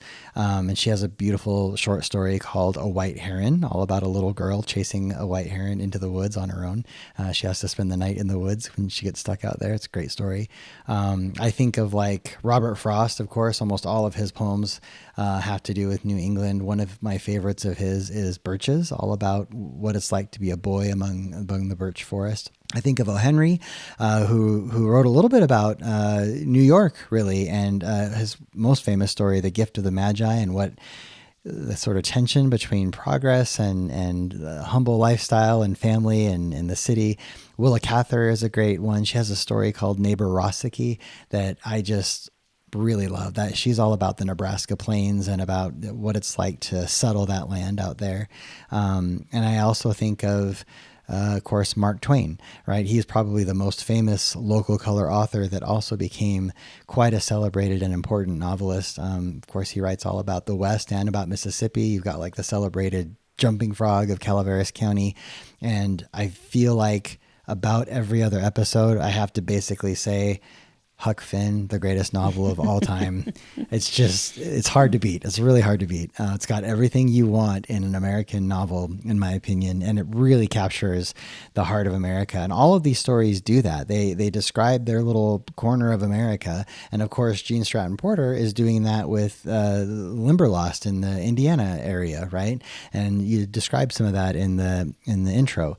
And I love that idea of exploration and appreciation of beauty for each of the different areas of America is so core to the American spirit and to American literature and to understanding the American culture. And I think what I love about it most is I feel like it's the literary version. These local color authors are the literary version of like the U.S. Senate or the U.S. House, right? You have like bringing these people, these representatives from all over. The idea is that we can govern ourselves, that we don't have just one person who's telling us what to do or making all the rules, but we are contributing together through people that represent us. Well, literarily speaking, these authors represent those same kinds of regions and areas of the country, and reading them all is just a beautiful experience. I love every one of them. I love how they describe nature and how they intertwine and make nature and the beauty of their corner of America integral to the story that they have of the characters that are in there and the change that's happening to the characters. It's one of my favorite things about American literature. Okay, so often we hear about how the United States is like made up of a bunch of little countries because geographically and culturally they're all these areas are so different from each other.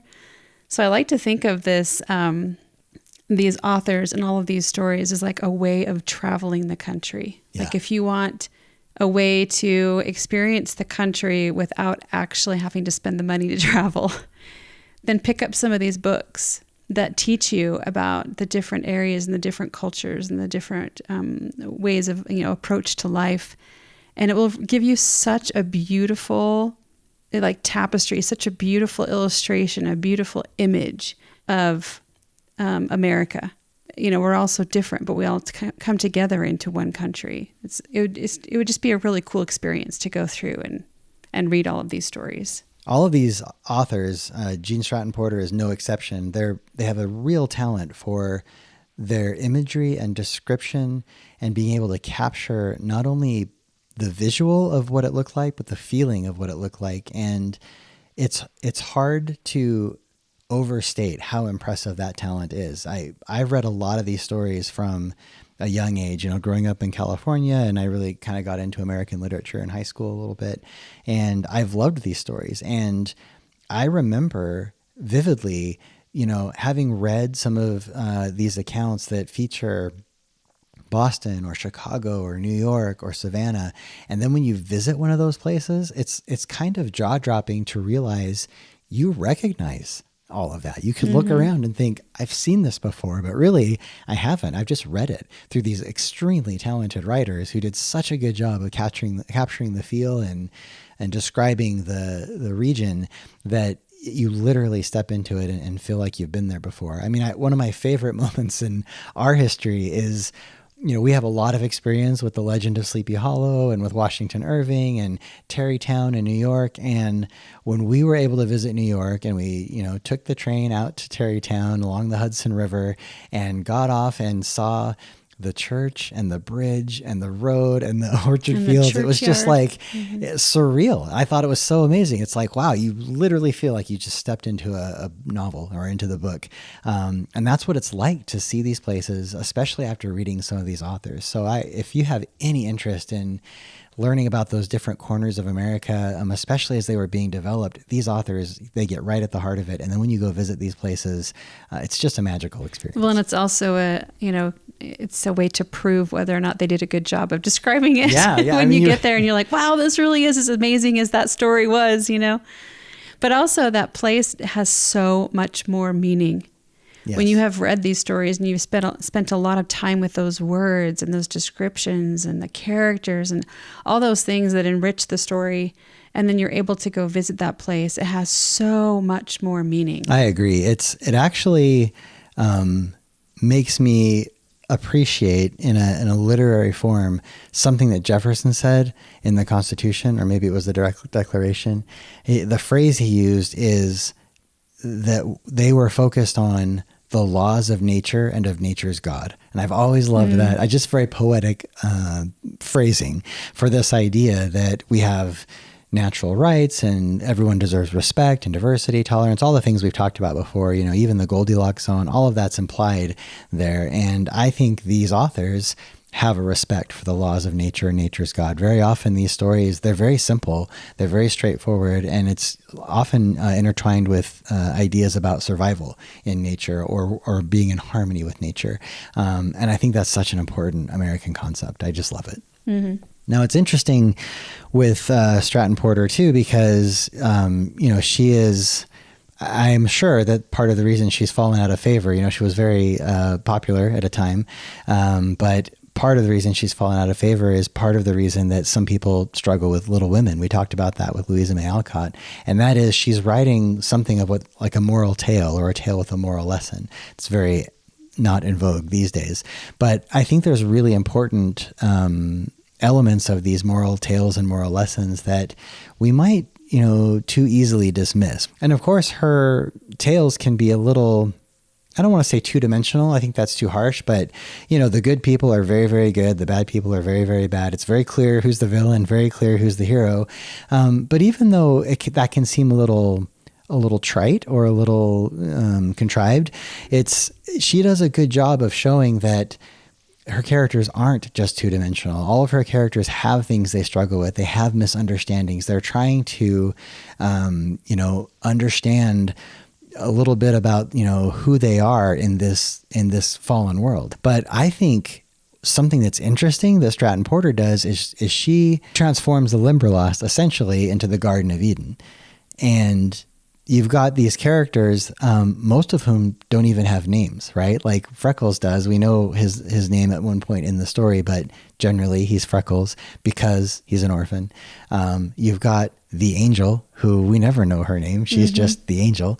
And they're very much like Adam and Eve put into this garden. I mean, they even go through the process of finding and discovering the flora and the fauna and the wildlife and naming them themselves, giving them their own names, which is I thought that was pretty deep on her part, because I know she's trying to draw that allegory, but it comes through in such an innocent and natural way as those two do that. And they even, while they're in, the Limberlost, they make promises, make covenants to each other. There's a definite creation, fall, and atonement arc to the whole story. And I think it's really well crafted and just a beautiful thing. It's really less of a story about how to be good. I mean, they do have those elements, right? There's definitely some moral lessons of good people do these things. They're kind, they have etiquette, they are thoughtful of others, and she's teaching those things with this story. But you can tell again that she sincerely believes it. She's not just saying this, like, it doesn't feel condescending or hypocritical in any way. Like, she really thinks this is how it is to be a good person, and she cherishes those attributes that she sees in the world and in people, and she puts them into her characters. And there's part of me that's like, and why not? Why not do that in these stories? I know that sometimes we say, well, as humans, we're just so flawed, and we don't want to put people on pedestals, and we don't want to, overdo it. Of course, we want to be humble about who we are. We're not perfect, but at the same time, I think that's her question: is who are we really, right? Are we just hopelessly lost and imperfect humans who have to always highlight our flaws and our failings as more than we do like our virtues or our strengths? Or is it true that we're spirit children of divine, perfect, heavenly parents, right? I think realism in literature is so useful and poignant and even beautiful at times, even when they're depicting things that are difficult in life. But that can also quickly turn to pessimism and cynicism if we too easily dismiss our divine, perhaps even our perfect potential, and all the good that we can do and do in this fallen world despite our imperfections. Well, and isn't it worth exploring good people too? Like, I think sometimes we just cast that off way too easily. Like, oh, that person's just good, and that's not very fun or interesting. And to me, I'm like, no, that is extremely interesting. Yeah. To really explore what it looks and feels like to be a good person. I think that's totally valuable. And I think Stratton-Porter really does find the Goldilocks zone, because even though her story can seem a little simplistic on the surface, that the heroes are just so good, they go through some serious trials. I mean, this story deals with, abandonment and brutality and maiming and betrayal and death. And even in spite of all of that, these characters are choosing to be who they really feel they should be. They're trying to live up to something they feel inside of them. And ultimately, I think that's what we're all doing. And that should be celebrated and not just dismissed as... I totally agree. Yes. Well, I noticed the same thing. I noticed that a lot of critics turned up their noses at the saccharine nature of Gene's characters and plots. And a lot of them found her stories impossible, which I kind of laughed at, because I thought, I don't know if they're really that impossible, but okay. But they're also really grateful for her ability to influence like millions of children in taking a great interest in nature and wildlife and preservation and all those good things. Yeah, I actually think her stories are, for being what they are, they're very natural. Like, they read in a natural setting and in a way that is quite believable, even though these people are very near perfect and maybe feel too good to be true, but it's you can imagine that it definitely is plausible. Yeah. Well, and I was a little annoyed. I get a little annoyed with critics because I feel like they get a little snooty tooty about stuff. Sure. But I do want to be really honest about a reaction that I had to the end of Freckles' story. And I want to give you a spoiler alert, because if you intend to read the book, I really don't want to spoil this for you. So just, fast forward about 30 seconds so that it's not ruined. But I love wholesome, sentimental stories. I love exploring the goodness of people. I'm kind of a Pollyanna type. So, you are a Pollyanna so I type. find this very appealing, and I love it. It just makes me feel good. It's nice sometimes to have a dose of reality, but I feel like we live in that a lot in our current society. And it's really nice. It's like a breath of fresh air to actually just be able to sit with some good people in this story for a while. So I love that. But I found myself a little bit disappointed that Freckles couldn't have a happy ending without discovering that he was the son of an aristocratic family with an inheritance in tow. This really annoyed me. Because to me... a little too convenient, maybe? Yeah, it was way too convenient, and it completely undermined his really difficult journey. I mean, his journey was harsh. Yeah. And he managed to find himself and to find truth and his worth as a person. However, as I was reflecting on this, I considered all of the religious overtones that Gene had in the story. Words like angels, cathedral, sacrament, sanctified temples. I think she even used hymns and prayers. She used all of these words throughout the novel to describe Freckles' experience. Gene basically described the Limberlost like a church. And it occurred to me that during this time in the Limberlost, Freckles was actually engaging in a spiritual education. And he needed to discover his true identity as a son of heavenly parents to really fully come into his own. And the aristocratic aunt and uncle represent the heavenly parents who give him and us claim to a royal heritage and inheritance. And it's this identity that gives us meaning and purpose and confidence that we need to live a full life. This might not have even been Gene's intention, although you're kind of insinuating that it was. She may not have intended that, but that's definitely how she set it up. And after that, I was like, okay, now I can accept this ending. I do think it was intentional because she's a clever writer and she has a lot of talent. And the way this story is structured, I think she was definitely thinking about these ideas. This going to a fallen world on your own, feeling like you're not really sure what came before, learning who you are, and then reaping the benefits of that. I definitely think that was top of mind for her. Well, good. Okay. Because I usually, like I've said many times before in our podcast episodes, I'm a very surfacey reader. Like everything's very literal and surfacey for me. And I don't usually go very deep with stories. And so when this occurred to me, I was like, oh my gosh, I did it. You did. I thought deeply about a story. Yeah. Yes. You always do. Well, I think your poetic mind was on full display here. And that's part of what stories do for us. Even if you're not completely aware that that's what's happening, good writers do that. You can read it on all the levels, right? You can read it as just a straight, plot A, B, C, D, this is what happened, but you can reread it and you can get more out of it. And obviously that happened for you with this book. And I think that's why her novels were considered classics for as long as they were. Like I said, they're not as in vogue now. We like a little more sordid reality mixed in with our stories these days. Well, and I think the religious overtones, especially in the school, in the classroom, I think that could probably be difficult. Yes. Yeah. And actually that kind of brings me back to something you had said earlier about a major theme in the book is overcoming loneliness. And the way they do that, the way Freckles does that is by becoming his best self, by getting in touch with his own spirit and his own reasons for who he is. But it's important to realize, even though he's kind of alone in the woods, he's really not. He's there in the Limberlost because he found a father. He found somebody that he could trust and who trusted him. And immediately that relationship gave him the confidence to be able to go do this long stint in the woods in the Limberlost by himself. Yes. Well, and I think it's so interesting that I think you get about halfway through the book and he's gathered all of these people around him who obviously love him and respect him deeply, but he doesn't trust it yet. He doesn't see it, right. And so he's still lonely. Yeah, right. He thinks he's not worthy of it. Yes. And we described that at the beginning of this episode, how you can have all kinds of people around you and still feel really lonely.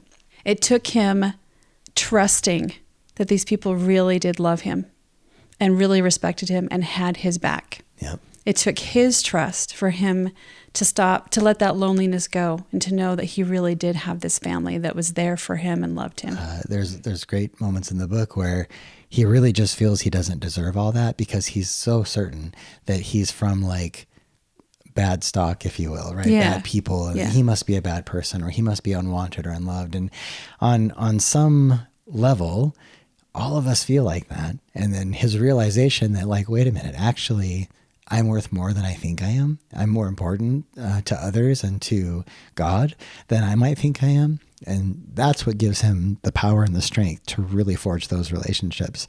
And to me, we might say Gene Stratton-Porter's a little out of fashion, but that message to know how worthwhile you are as a human being and to be able to then make the most out of your relationships feels like exactly the message we need in 2025. It is absolutely relevant and we should be listening. Absolutely.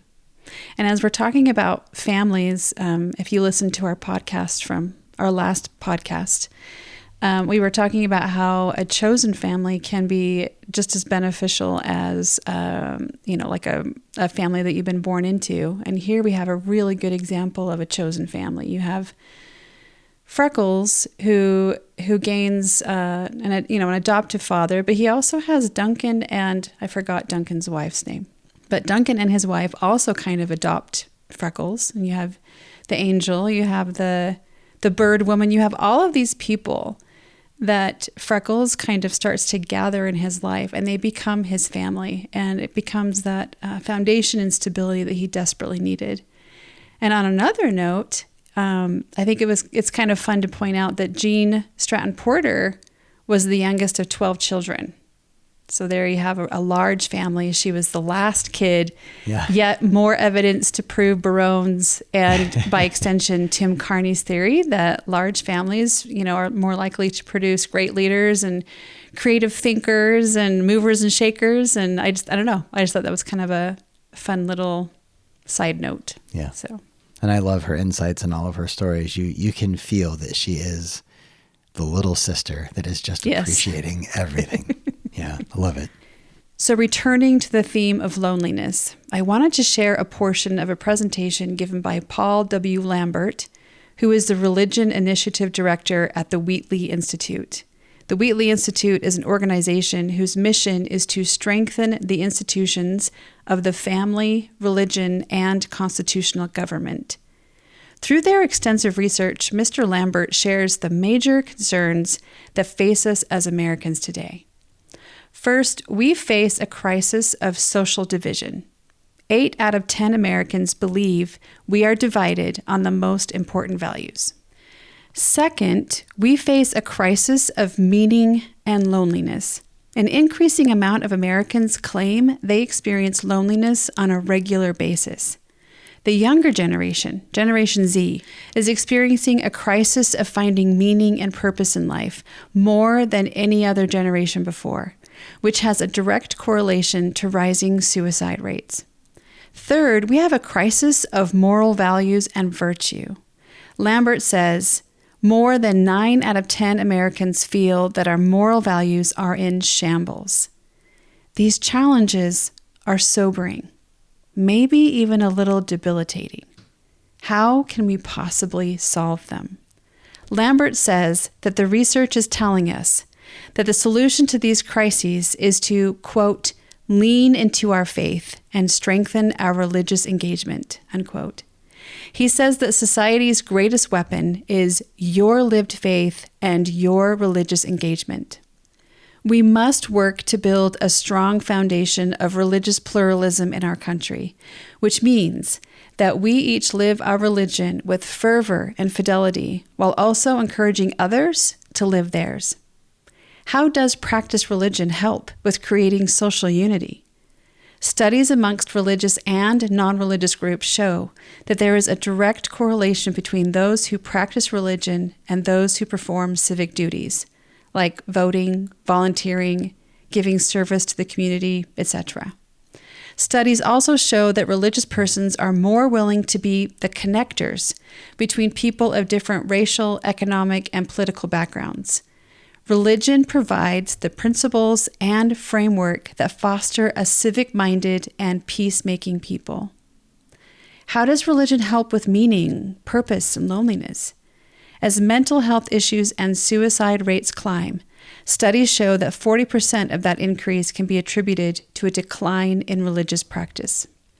Mr. Lambert is not advocating that anyone who practices religion will not experience mental health issues.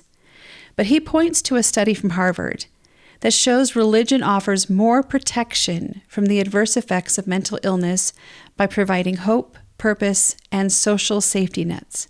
Further, he says that those who are actively engaged in their religion have far more purpose and meaning in their lives and find more protection against loneliness and depression than those who passively attend church or don't attend at all. How does religion address the lack of virtue and morality? Religion is the most effective path to virtue development, as principles of love, forgiveness, redemption, loyalty, integrity, patience, and peace are taught and practiced. In his farewell address, George Washington wisely counseled our country.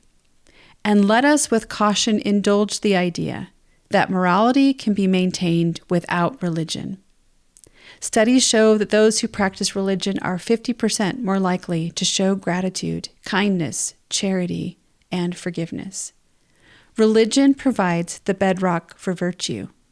Virtue shapes people of character, and people of character build a strong, united nation. Living virtuously not only enriches our personal lives, but also strengthens the very health of our country. Above all, Lambert reasserts that the key to fixing our problem is your and your neighbor's lived faith. He says, religion is a private good for each of us as individuals, but we must also recognize it as the tremendous public good that it is for our larger society. Gene Stratton-Porter captures this powerfully in the story of Freckles. Rejected by family and society, Freckles feels the heavy burden of loneliness and unworthiness. His secular education convinces him that only by paying a debt to society and working harder than any man can he prove his value. Missing a hand, he believes he must show both usefulness and virtue to earn even a chance at love or respect. Yet he carries little faith or hope that such acceptance will ever be his. This perspective changes once Freckles enters the Limberlost and begins his spiritual education. Freckles treats the Limberlost like a sacred cathedral. The towering trees, the songs of birds, and the stillness of the swamp become his stained glass windows and hymns. He feels small and humbled, yet deeply at home, just as one might in a church. He's actively engaged in the Limberlost. In fact, he's wholly committed, indeed converted to his teachings. Through the adversity and difficulties the swamp inflicts upon Freckles, he finds himself proven worthy of angels. He's fiercely good and loyal, deeply grounded by integrity and honor, and loves unconditionally. The Limberlost took what was already good and wholesome in Freckles and refined it, perfected it.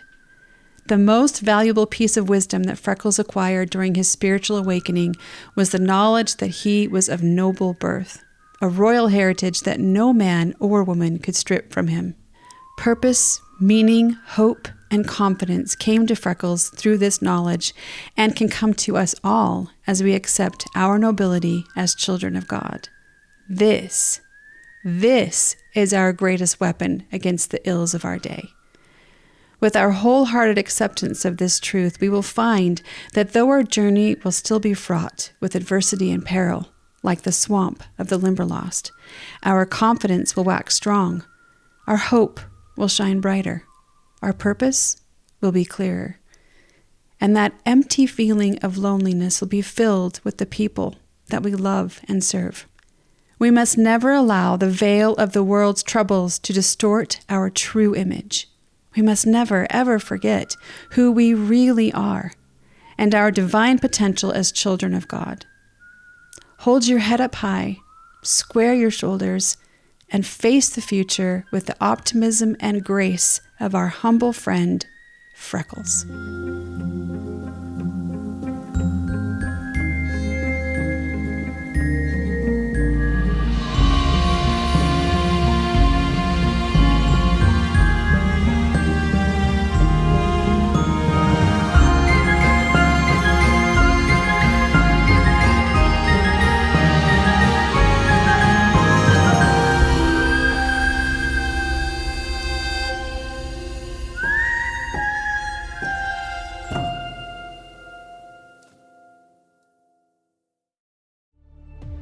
We'd like to thank our sources for helping to tell our story today.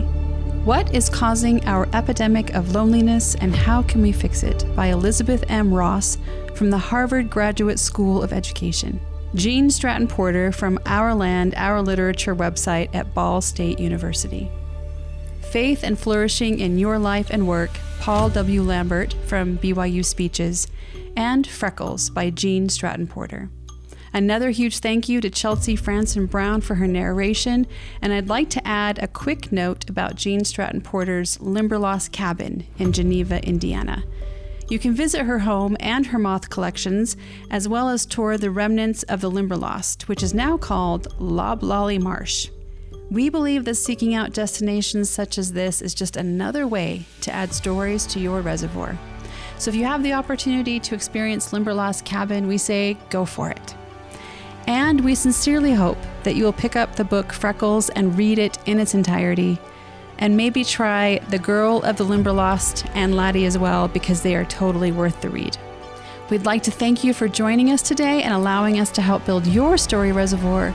We hope you join us next week for another great story, but for now, goodbye.